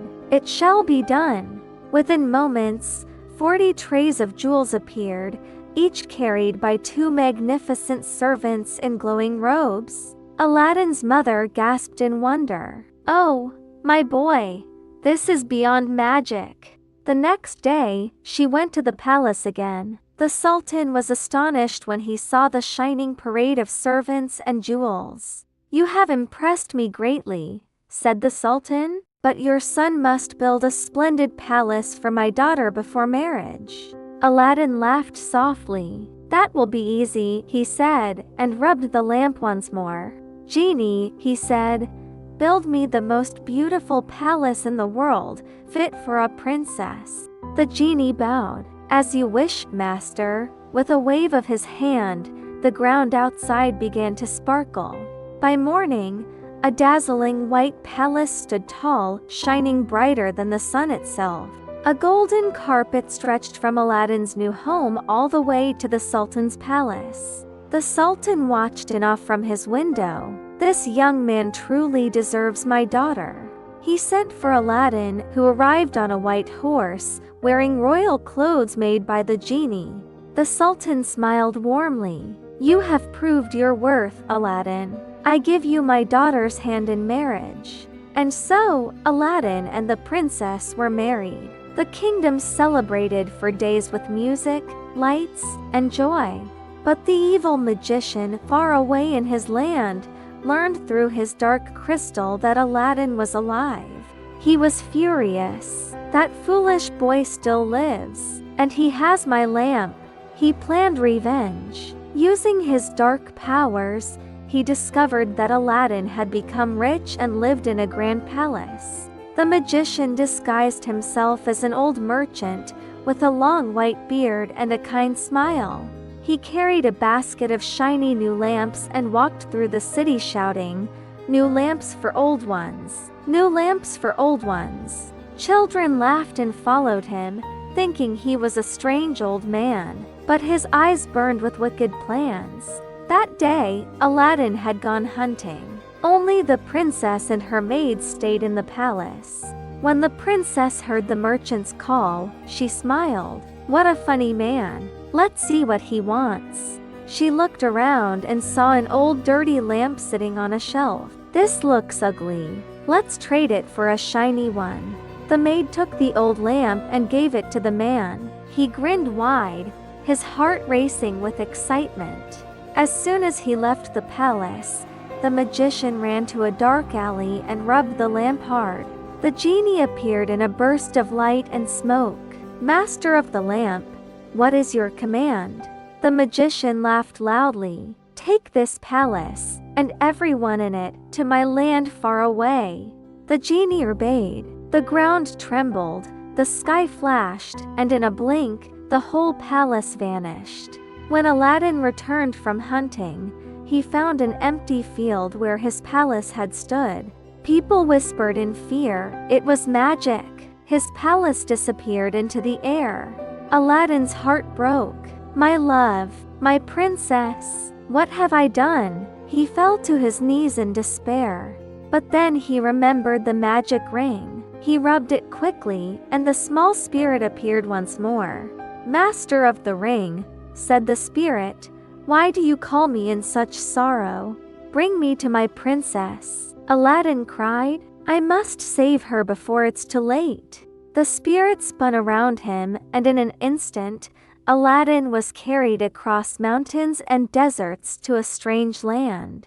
There, in the distance, stood his palace, shining beneath a foreign sky. He crept close, hiding behind trees, and saw the princess sitting sadly by a window. Aladdin's heart ached as he saw the princess weeping. "My love," he whispered, "I will save you soon." He waited until night fell, then disguised himself as a traveler and entered the city quietly. The magician was celebrating in the palace hall, laughing with pride. "Now I have both the lamp and the princess." Aladdin slipped into the palace and found his way to the princess's chamber. When she saw him, her eyes widened in joy. "Aladdin, is it really you? How did you find me?" He smiled softly. "Love showed me the way, but we must be careful. The magician still has the lamp." Aladdin whispered a plan. "Tomorrow, serve him a drink with this sleeping powder," he said, handing her a small pouch. The princess nodded bravely. "I will do it, for us." The next evening, the magician sat down to dinner. The princess smiled sweetly and poured him wine. "To your victory," she said. The magician grinned, "To my power," and drank deeply. Moments later, his eyes grew heavy and he fell asleep at the table. Aladdin rushed in, grabbed the old lamp, and rubbed it quickly. The genie appeared, larger and brighter than ever. "Master, I am ready." "Genie," said Aladdin, "send this wicked magician far away where he can never harm anyone again." The genie's eyes flashed. "As you wish." A gust of wind lifted the magician and vanished him into the desert. The princess ran into Aladdin's arms, tears of joy shining in her eyes. "You saved me, my hero." "Genie," said Aladdin, "take us and the palace back home, to our true city." The genie bowed, clapped his hands, and the palace rose high into the clouds. In a flash of golden light, everything returned to its place just as it had been before. The people cheered when they saw their prince and princess again. "Aladdin has returned. Long live our hero." The king welcomed him with open arms and declared, "You have proven yourself wise, brave, and true." A grand coronation ceremony was held. Aladdin was honored with a crown and robes of gold, shining brighter than the sun. He and the princess walked together through cheering crowds, their hearts full of joy and love. The kingdom celebrated for days. Music, laughter, and lights filled the streets. People danced in happiness. Aladdin used the genie's magic wisely, helping the poor and making his kingdom prosperous and fair. The princess and Aladdin shared their love and wisdom, ruling side by side with kindness and courage. The evil magician was lost forever in the desert, never to trouble anyone again. Aladdin remembered the magic ring and the lamp, knowing that true courage and cleverness could overcome all danger. He and the princess lived happily ever after, their hearts full of love and their kingdom full of joy. And so, the story of Aladdin and the wonderful lamp became a tale told for generations, inspiring all who hear it. The end. Once upon a time, deep beneath the blue ocean, there was a shining kingdom ruled by the great Sea King. He lived happily with his 6 beautiful daughters and his wise old mother. Each princess had her own charm, but the youngest Ava, the Little Mermaid, was the kindest and most curious of all. She loved exploring the sea, talking to fish, and dreaming about the mysterious human world above. One day, the palace was filled with music and laughter. It was the birthday of the king's 5th daughter, Princess Marina. "Happy birthday, my sweet child," said the Sea King. "Today you turn 18, and you may rise to the surface." The sea creatures cheered, and Marina smiled with excitement. But when Ava asked, "Daddy, can I go too?" the king gently said, "Not yet, my little one. You must wait until you turn 18. Ava sighed sadly, but her sisters comforted her, saying, "Just one more year, and it will be your turn." That night, Ava swam to her grandmother's room, her tail glimmering softly in the moonlight. "Grandma," she asked, "are humans like us?" "No, dear," the old mermaid replied. "They have legs, not tails." "Do they live longer than we do?" Ava asked again. "Not really," said Grandma. "They live maybe 100 years. But we mermaids can live for 300 years, Grandma smiled, "and if we do good deeds, we may gain an immortal soul." Ava's eyes sparkled with wonder. "An immortal soul? That sounds beautiful," she whispered before falling asleep. A year passed quickly, and soon it was Ava's 18th birthday. Her sisters decorated the coral palace with seashells and pearls. Everyone gathered to celebrate the youngest princess. "My dear Ava," said the king proudly, "today you may visit the world above, but remember, never go near the humans." "Yes, father," Ava promised, though her heart beat fast with excitement. As she swam upward, the sea became lighter and brighter. Finally, she reached the surface. The sunlight touched her face for the first time. She gasped in awe at the wide blue sky and the flying birds. Suddenly, she saw a grand ship sailing across the waves. Music and laughter floated through the air. Curious, she swam closer and saw a young man standing proudly on the deck. It was the prince. He was celebrating his birthday too, surrounded by friends and lights. Ava watched him with fascination. "He looks just like my little statue," she whispered. Her heart fluttered. For the first time, she felt love. But suddenly, dark clouds covered the sky. A terrible storm began to rage. The wind howled, the sea roared, and lightning struck the ship. The waves tossed it like a toy. Ava cried out, "Be careful, prince!" But no one could hear her. The ship broke apart, and the prince fell into the sea. Without thinking, Ava swam through the storm, caught his hand, and pulled him to the shore. She laid him on the sand and whispered, "Please wake up, my prince." But he didn't move. Just then, voices approached. Frightened, Ava hid behind a rock. A young girl found the prince and called for help. Soon, people carried him to the nearby temple. When the prince opened his eyes, he saw the girl and thought she had saved him. Ava watched from afar, tears in her eyes. "Let it be," she whispered. "I'm happy he's alive." She dove back into the sea, her heart heavy with love and sorrow. Days passed, but she couldn't forget the prince's face. She sang softly to herself, "He loves me not." Her friend, a small shrimp, warned her, "Ava, you know it's forbidden to love a human." "I don't care," said Ava. "I want to be with him, even if it costs my life." "There's only one who can help you," said the shrimp quietly, "the sea witch of the Black Mountains." That night, Ava swam through dark waters, past sharp rocks, until she reached the witch's lair. The sea witch laughed when she saw her. "Oh, the king's little daughter. What brings you here?"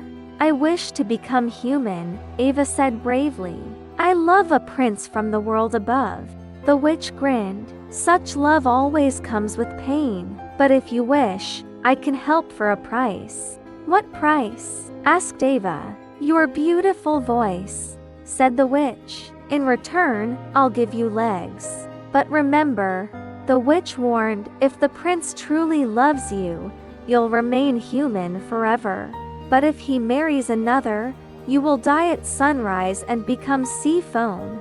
Ava hesitated for a moment, then said, I will do it. I'll give up my voice for love. The witch handed her a glowing bottle. Drink this on the shore, and your tail will turn to legs. Ava took the potion and swam to the beach. As she drank it, pain shot through her body. Her tail vanished, replaced by 2 human legs.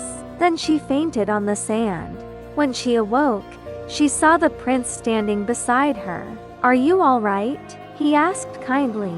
Ava couldn't speak, but she smiled. The prince took her to his palace and gave her clothes and food. She followed him everywhere, silent but graceful. Soon, everyone admired the mysterious girl from the sea.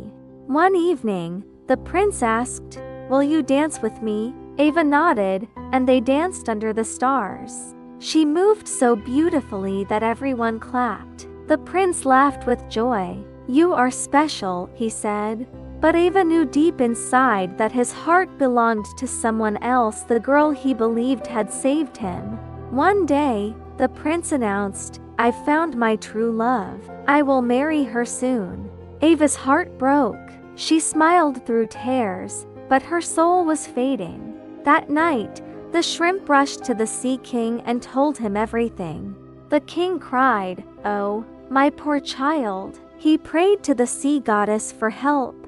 Meanwhile, Ava's sisters went to the sea witch, begging for mercy. The witch sneered, There is one way to save her. Give her this dagger. If she kills the prince before sunrise, she will return to her mermaid life. Her sisters brought the dagger to Ava, tears in their eyes. Please, save yourself. Ava held the dagger, trembling. She went quietly into the prince's room. He was sleeping peacefully beside his new bride. Ava raised the dagger but couldn't do it. Oh, my love, she whispered silently. May you live happily, even without me. She kissed his forehead, threw the dagger into the sea, and ran to the shore. As the first light of dawn touched the sky, she whispered, Goodbye, my love, and jumped into the water. Her body dissolved into soft sea foam, shining in the morning sun. But suddenly, warm light surrounded her. She rose from the sea, glowing like a star. Voices whispered, Ava, your love was pure. Your kindness has saved you. She looked up and saw the air fairies. Come with us, child. You have earned an immortal soul. From now on, you will live among us, and one day, you shall be born again as a human. Ava smiled, tears of light in her eyes. Thank you, my godmothers. She looked down at the sea one last time. Goodbye, my father. Goodbye, my sisters. Then she turned toward the palace far below. Goodbye, my prince. I will love you forever. As she rose higher and higher, her voice once lost returned in the wind, soft and sweet. The waves sparkled beneath her, carrying her love across the ocean. And so, the Little Mermaid became an eternal spirit of the air, a symbol of love that never dies. Her story whispered through the sea breeze, reminding all who heard it. True love is not about possession, but sacrifice. And kindness, even in heartbreak, can lead to immortality. The end. Once upon a time, there lived a rich man whose wife had fallen gravely ill. As she lay in bed, she called for her only daughter, Cinderella, to come close to her side. My dear child, she whispered softly, when I am gone, be kind and good. Remember, God will always protect you, and I will look down upon you from heaven. The kind mother smiled one last time, closed her eyes, and passed away peacefully.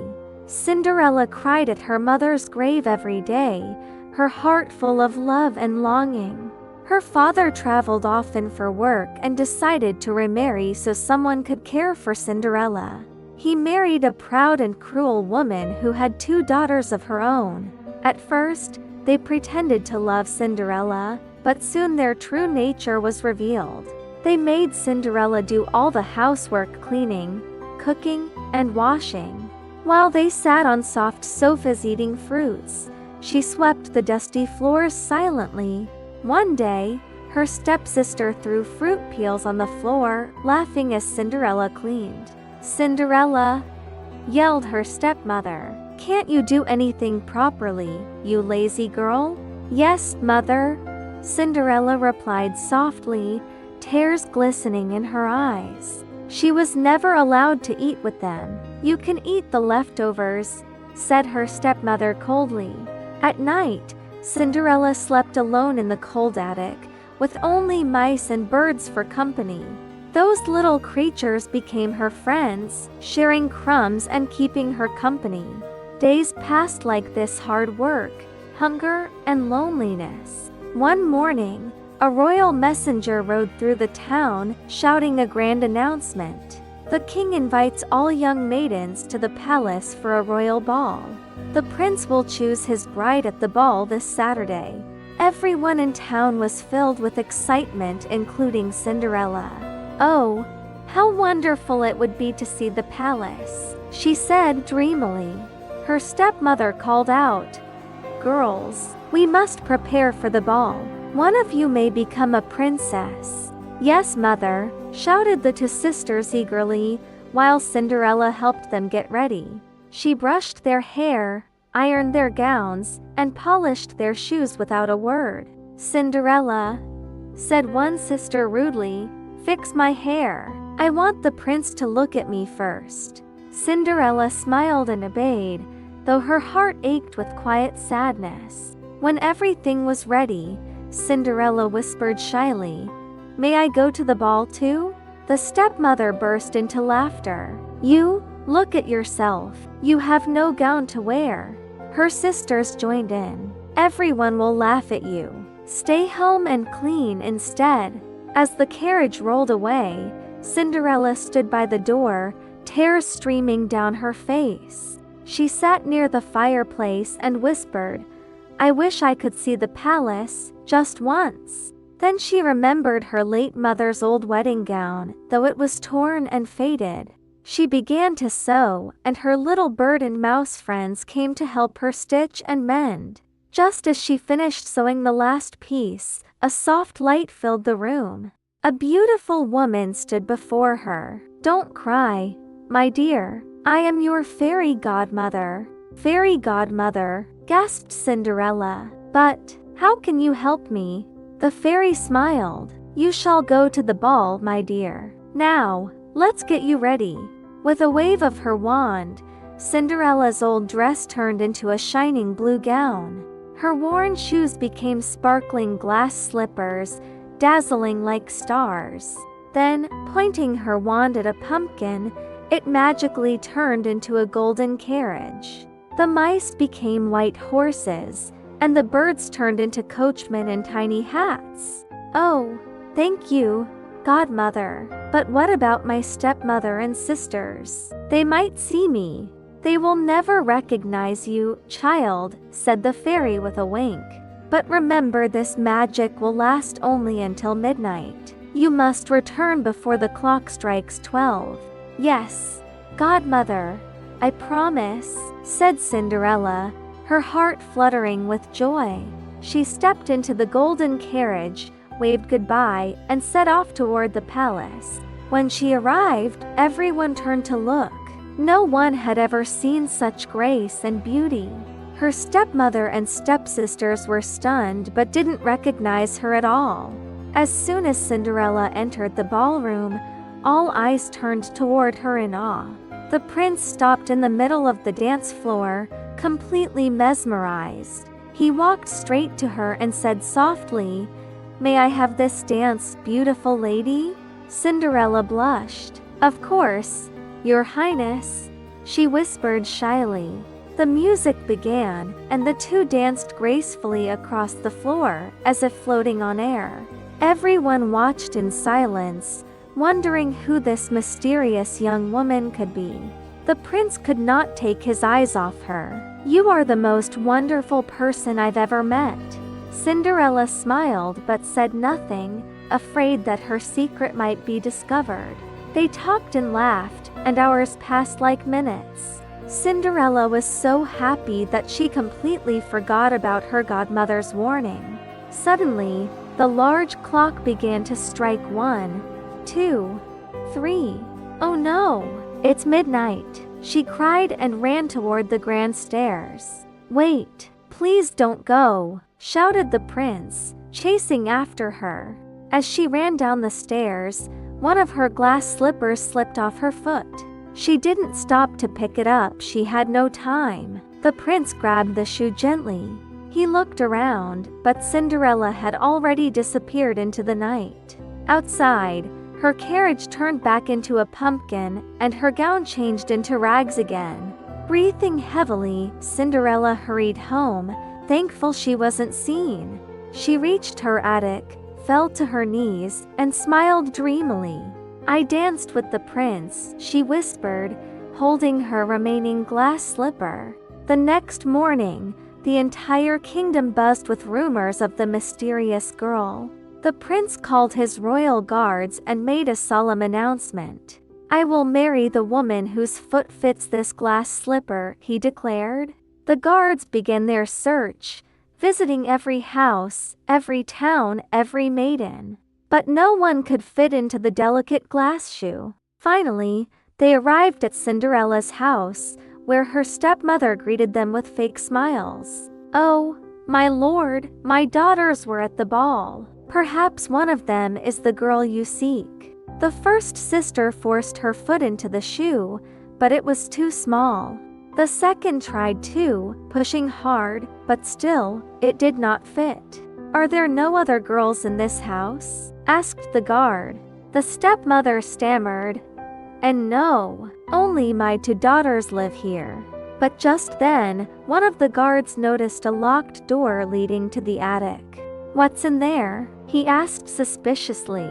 The stepmother turned pale. "Oh, nothing, just an old storage room." The guard broke the lock open, and to his surprise, he found a young woman by the window. It was Cinderella, quietly sewing her torn dress, unaware of what was happening. "My lord," shouted the guard, "there is another maiden here." The prince, who had come with them, rushed inside the house. When he saw Cinderella, his heart leapt. "It's you," he said softly. He handed her the glass slipper. "Please, try it on." Cinderella sat down nervously and slipped her foot into the shoe. It fit perfectly. The room fell silent. The stepmother and sisters stood frozen, unable to speak. The prince smiled warmly. "Now, know you are the one I've been searching for." He knelt down before her and said, "Cinderella, will you marry me?" Tears of joy filled her eyes. "Yes, my prince, I will." The prince took her hand and led her to the royal carriage waiting outside. They rode together to the palace, where the king and queen welcomed her with open arms. Cinderella's father was also invited, and when he saw his daughter, his eyes filled with pride. The wedding was grand and beautiful. Everyone in the kingdom celebrated with joy. Even the birds and mice from the attic came to watch their dear friend become a princess. From that day on, Cinderella lived happily in the palace, kind and graceful as ever. She never forgot her humble past or her friends who stood by her through it all. And so, the story of the gentle girl who believed in kindness came true. Cinderella and the prince lived happily ever after. The princess was so beautiful and gentle that everyone in the kingdom loved her.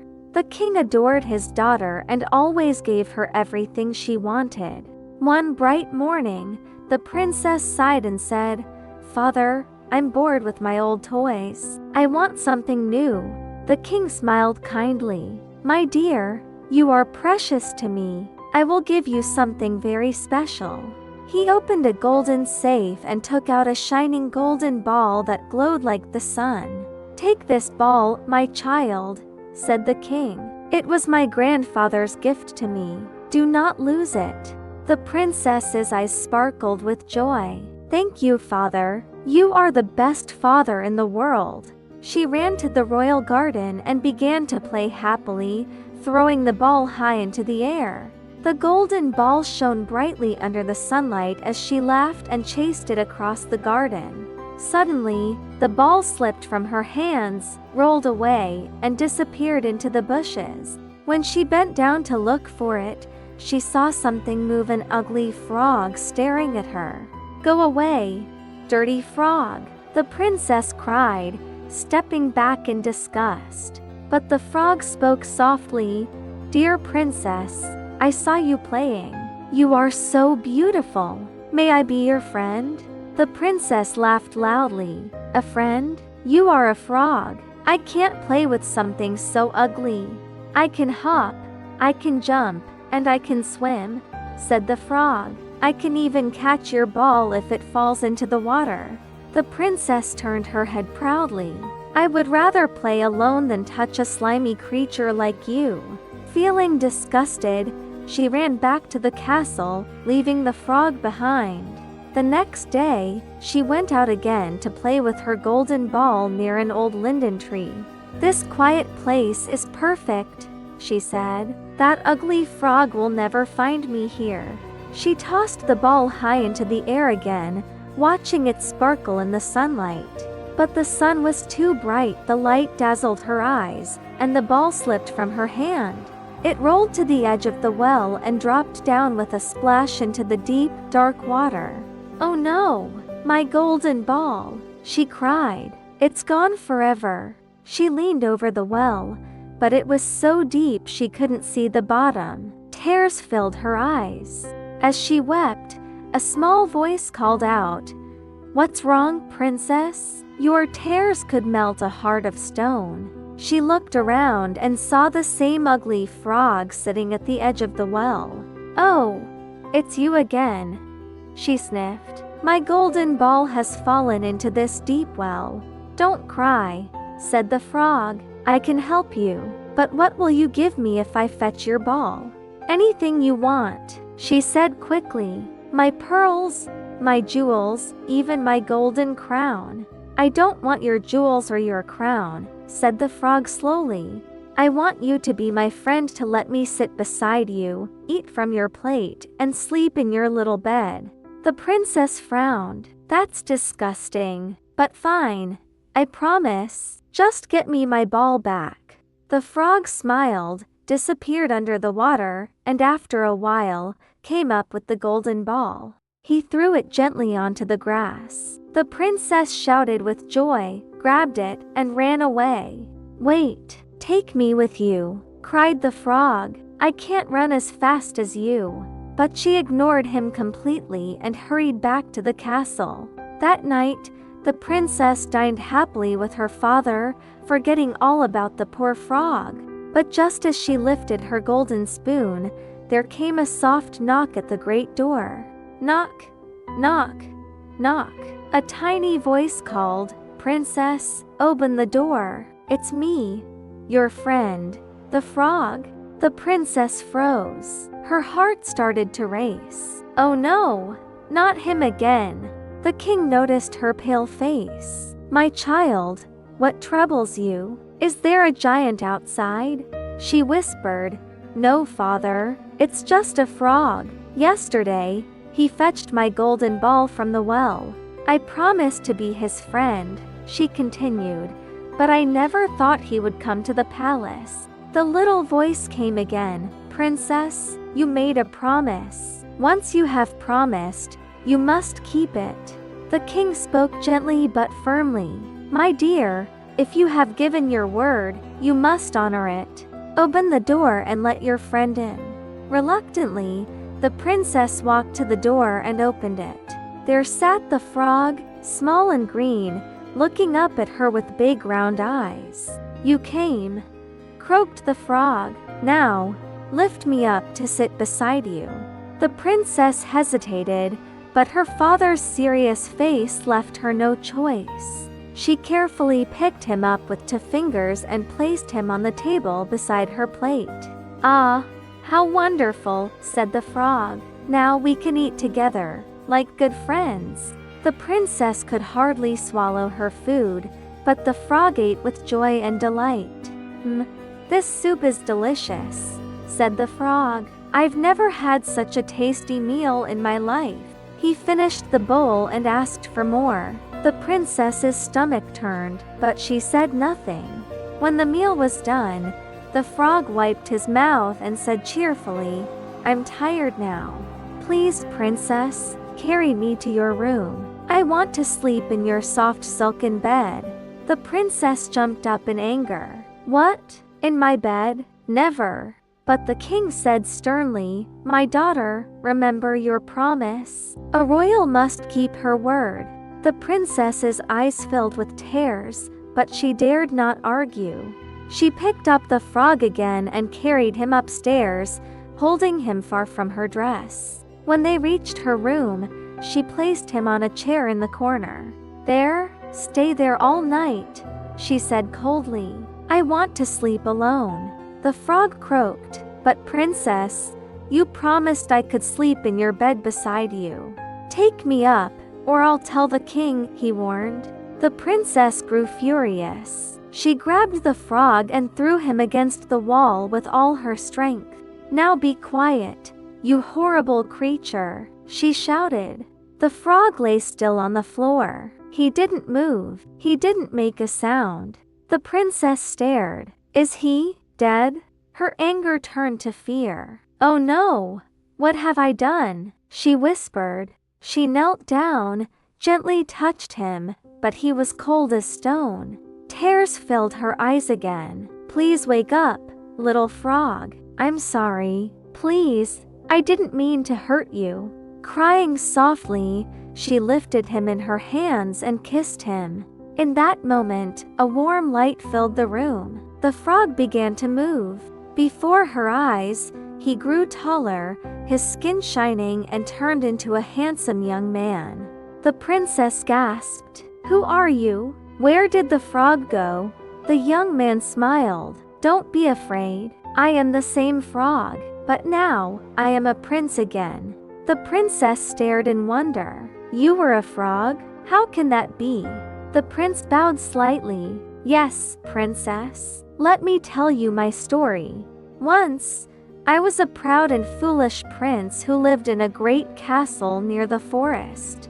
I loved hunting more than anything. I chased every deer, every rabbit, and every bird I could find. One day, while hunting, I met a woman in the woods, a wood fairy. She stood before me and said, 'Prince, stop. These animals are not your toys. They are living creatures.' But I laughed and said, 'This forest belongs to me. I can do whatever I want.' The fairy's eyes turned bright as fire. She grew taller and her voice became powerful. 'You arrogant man,' she said, 'you will learn how small you truly are.' She raised her hand, and before I could speak, I turned into a tiny green frog. I begged for mercy. I cried, 'Please, forgive me. I'll never hurt another creature again.' The fairy said, 'I see you are sorry, but you must prove you have truly changed. You will stay a frog until you can teach one human to be kind to all living things.' I searched for many years, hiding in ponds and wells, waiting for someone who would listen. And then, I met you, the proud princess who hated ugly creatures. At first, you were cruel to me, but your heart has changed. You showed kindness and regret. That broke the curse and made me human again." The princess lowered her eyes, ashamed. "I'm sorry for how I treated you.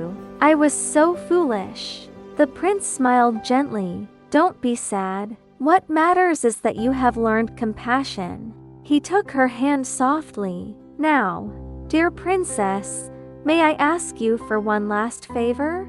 The princess looked up, surprised. "What is it, my prince?" He said with a warm smile. "Will you marry me?" Without hesitation, the princess nodded. "Yes, I will." The next morning, the king was overjoyed when he saw the handsome prince beside his daughter. The prince explained everything, and the king gladly gave his blessing for their marriage. Soon, the whole kingdom celebrated a grand wedding filled with laughter, music, and joy. Every day after that, the prince and princess fed the animals and cared for the forest together. They planted new trees and taught the people to protect nature with love. One morning, as they walked in the woods, the wood fairy appeared again. She smiled kindly. "You have both proved your hearts are pure and kind. You are no longer just royals, you are guardians of this land." The prince and princess bowed. "Thank you, Fairy Mother. We will always honor your gift." The fairy raised her wand, blessing them with light and peace. "May love and kindness guide you forever," she said, and disappeared among the trees. From that day on, the couple ruled with gentle hearts and wise minds. Their kingdom became the happiest and greenest land in all the world. And so, the Frog Prince and his beloved princess lived happily ever after. The end. Once upon a time, in a small peaceful kingdom, there was a forest filled with dark secrets and old legends. People said an evil spirit lived deep inside the woods, but the villagers tried not to think about it. They were happy because their young king ruled with kindness and wisdom. In that kingdom lived a poor miller who worked hard every day to grind wheat into flour. The miller had a beautiful daughter, kind and gentle, with eyes full of dreams. But the miller had one terrible habit: he talked too much and loved to make up stories. He always wanted people to think he was important, even when it wasn't true. One day, he visited the royal palace and met some of the king's men. Trying to impress them, he said proudly, "My daughter is not only beautiful, she can spin straw into gold." The guards were shocked. They told the king about the miller's words. The young king became curious and said, "If that is true, I must see it myself." He ordered his soldiers to bring the miller and his daughter to the palace at once. When they arrived, the miller's daughter bowed deeply, her heart filled with fear. The king smiled politely. "Your father tells me you can spin straw into gold. Is that true?" The poor girl was speechless. She wanted to tell the truth, but the king's eyes were serious. He led her into a large room filled with piles and piles of straw. In the middle stood a spinning wheel and an empty basket.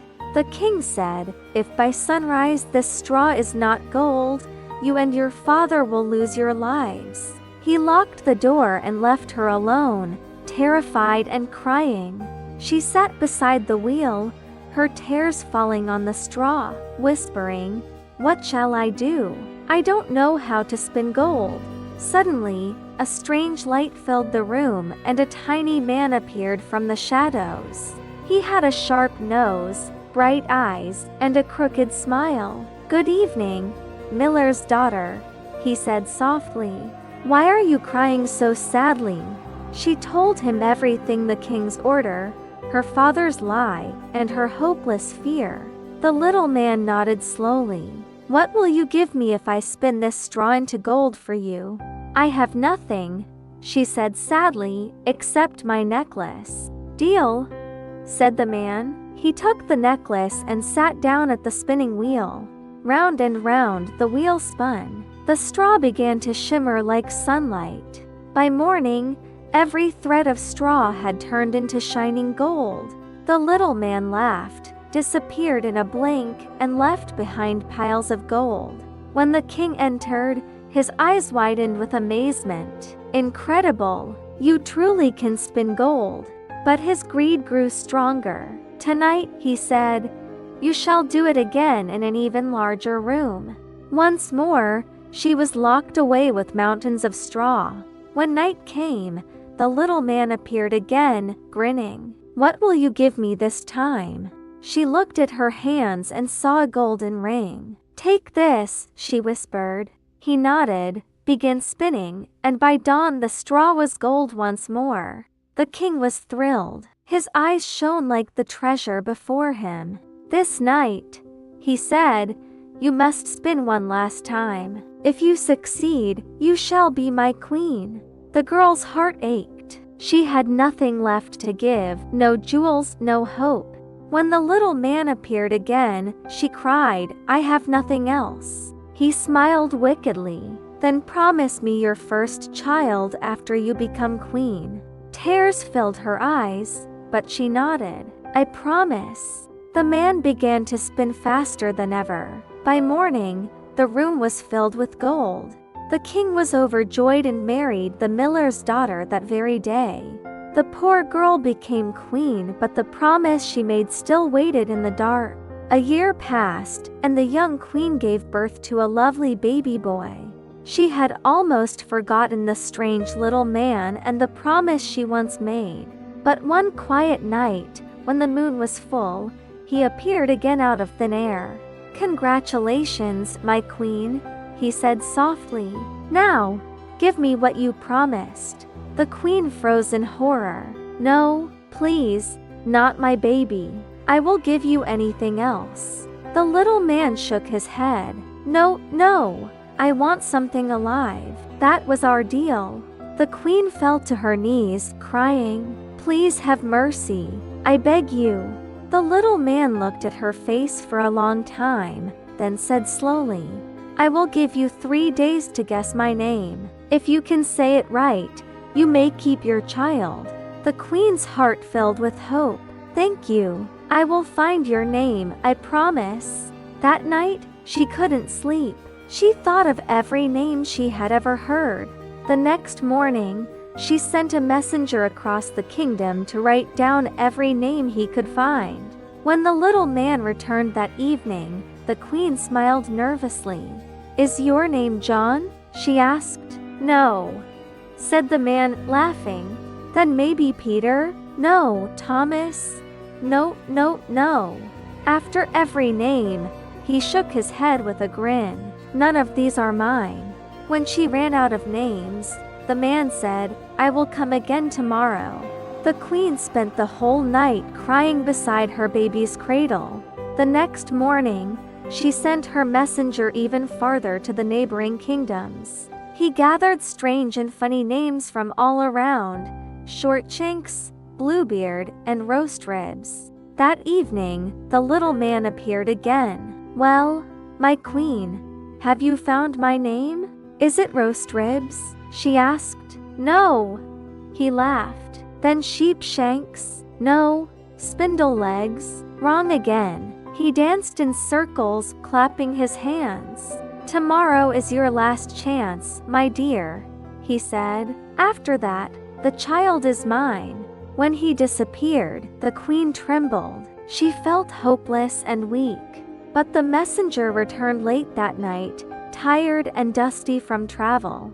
"My queen," he said, "I found something very strange deep in the forest. I saw a small hut near a fire, and a funny little man was dancing around it. He hopped on one leg and sang these words: 'Today I bake, tomorrow I brew. The next day the queen's child is due.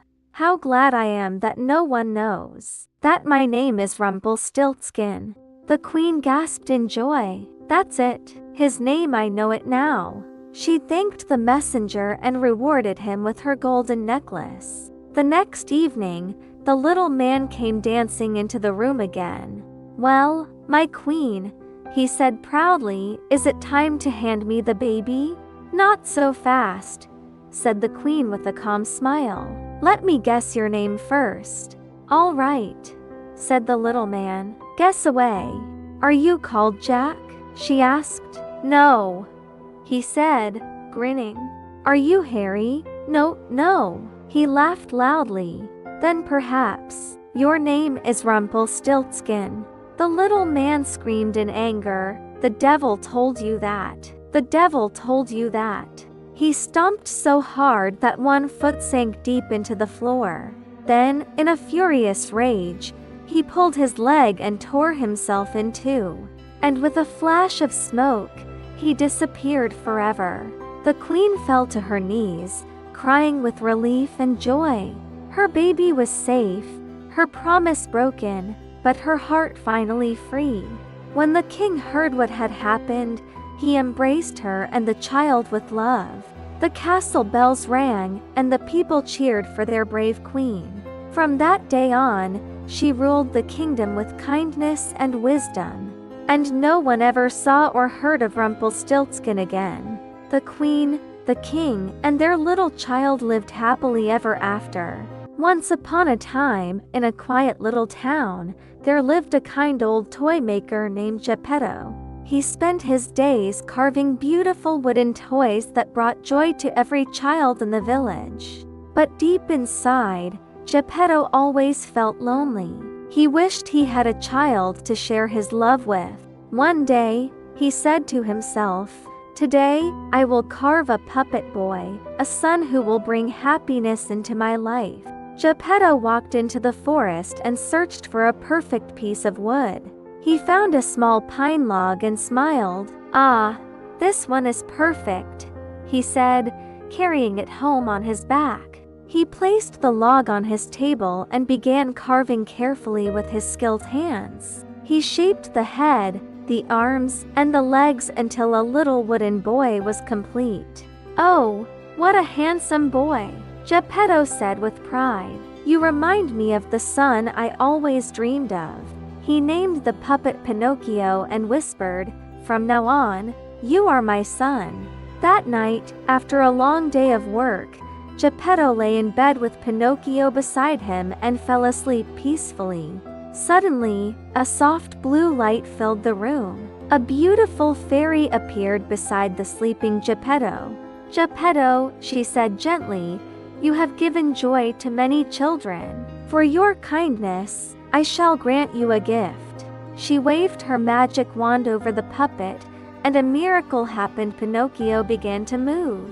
He opened his wooden eyes, smiled, and jumped off the bed. "Thank you, dear fairy. I can walk, I can talk, I can dance." The fairy smiled. "Now you are alive, Pinocchio. But remember, be good, obey your father, and never lie. If you prove yourself brave and truthful, I will give you a very special reward. I promise, fairy, I'll be good and make my father proud." Pinocchio said with excitement. "Good," she said softly. "Now rest. Your father is sleeping. Surprise him in the morning." When morning came, Geppetto woke up and rubbed his eyes in disbelief. Pinocchio was sitting beside him, blinking and smiling. "Good morning, father." "Oh my goodness!" Geppetto cried. "You're alive. My Pinocchio is alive." He hugged the little puppet tightly, tears of joy rolling down his face. From that day on, Geppetto and Pinocchio lived happily, working and playing together every day. One morning, Pinocchio said, "Father, I want to go to school like other children. Please get me books and a pencil." Geppetto smiled but looked sad. He didn't have enough money. So he sold his only coat and gave the money to Pinocchio. "Here, my son, use this to learn and become a good boy." "But father, where is your coat?" Pinocchio asked. "Oh, it was old and torn. I don't need it anymore. Now hurry to school and make me proud." Pinocchio hugged him. "Thank you, father. I will study hard." He skipped down the street happily, holding the coins and dreaming about learning new things. But on his way, he heard loud music and laughter. He followed the sounds and saw a big colorful tent. It was a circus. "Wow, what a wonderful place," he thought. A clown stood at the entrance. "Tickets only," he said. Pinocchio hesitated, then pulled out his coins. "Here, I'll buy a ticket." He ran inside, excited by the magic tricks and dancing animals. "Wow! A bear riding a unicycle. This is amazing!" he shouted. But the circus master saw him from behind the curtain and whispered, "A living puppet. He will make me rich."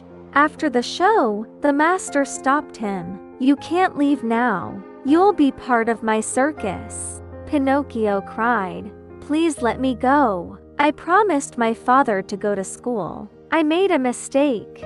The master looked at him kindly. "Go home, boy. Be good and never lie to your father again."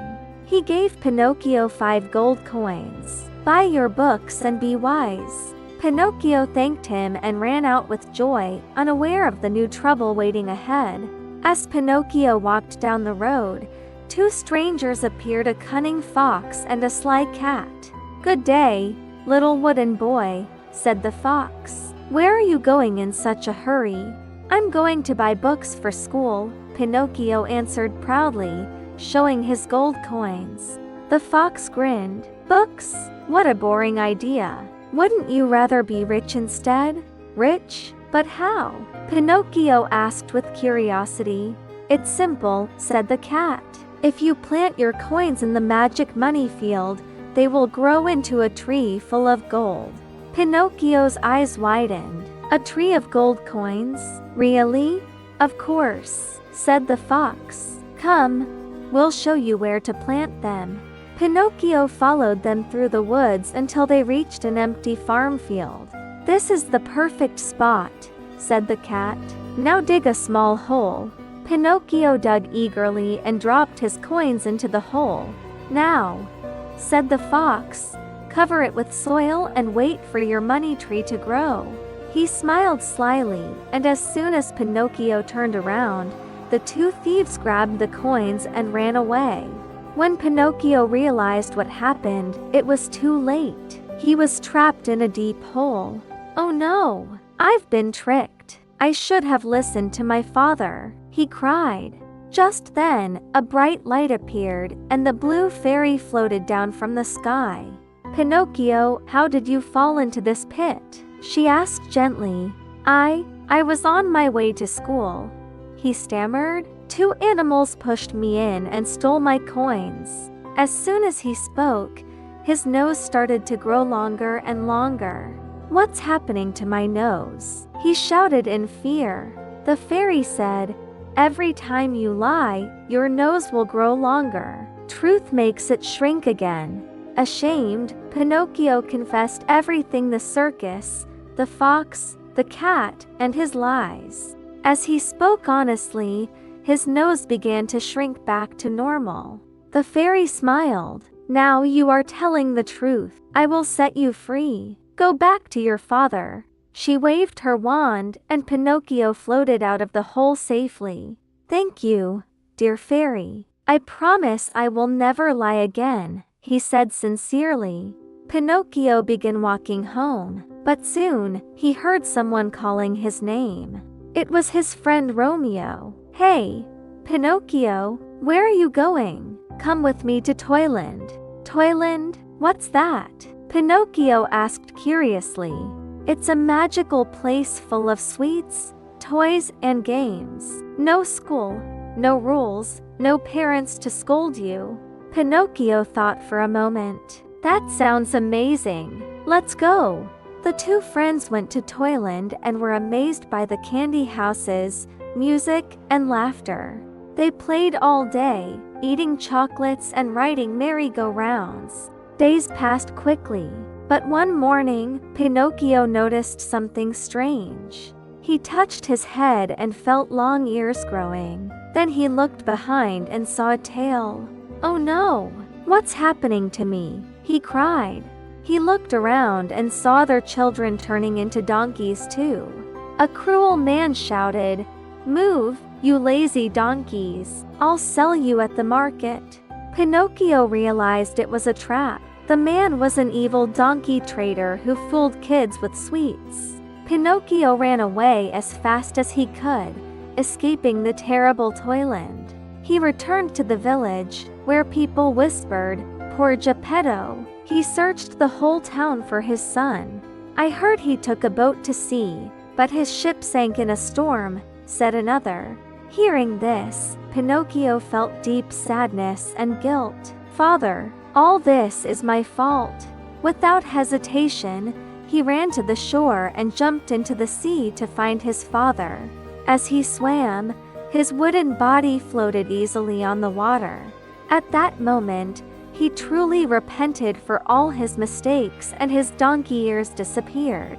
But as he reached the middle of the sea, a giant dark shadow appeared beneath him. A huge whale rose from the depths and swallowed him whole. Where am I? Pinocchio whispered in the darkness. It smells like fish in here. Suddenly, he heard a familiar voice. My son, is that you? Father, Pinocchio shouted. He ran into Geppetto's arms and cried, I'm so sorry, Father. I lied. I disobeyed you, and I caused you pain. Geppetto smiled softly. It's all right, my son. I forgive you. Now, let's find a way out of here. Pinocchio noticed pieces of shipwreck and wood floating inside the whale's belly. Father, do you have matches? He asked. Let's build a fire so the smoke will make the whale sneeze. Geppetto nodded. Together, they stacked the wood and lit it. Soon, thick smoke filled the whale's stomach. The whale began to cough and shake violently. With a giant sneeze, the whale spat them out into the open sea. Father and son swam to the shore, weak but overjoyed. You saved us, my brave boy, Geppetto said proudly. It's my duty, Father. I love you more than anything, Pinocchio replied. Suddenly, the fairy appeared again, her wings shining in golden light. Pinocchio, she said kindly, you have proved yourself brave, truthful, and loving. As a reward, I shall turn you into a real boy. She waved her wand, and magic sparkles surrounded Pinocchio. He looked at his hands, they were soft and warm. Father, my heart is beating. Geppetto cried with joy. Thank you, dear fairy. You have given me a real son. The fairy smiled. Good deeds always bring blessings, my friends. From that day on, Pinocchio and Geppetto lived happily together, making toys for children around the world. And Pinocchio never lied again because he had learned that truth and love make every heart real. Every morning, Pinocchio would wake up with a smile, ready to help his father and play with the children. He remembered all his adventures, the circus, the fox and the cat, Toyland, and the giant whale. Each lesson he learned made him wiser, braver, and more caring every single day. Geppetto and Pinocchio's home became a place of joy, laughter, and love for all who visited. And so, the little wooden puppet who once longed to be real finally found happiness not just as a boy, but as a kind and truthful son. And they lived happily ever after, reminding everyone that love, honesty, and courage make every heart shine.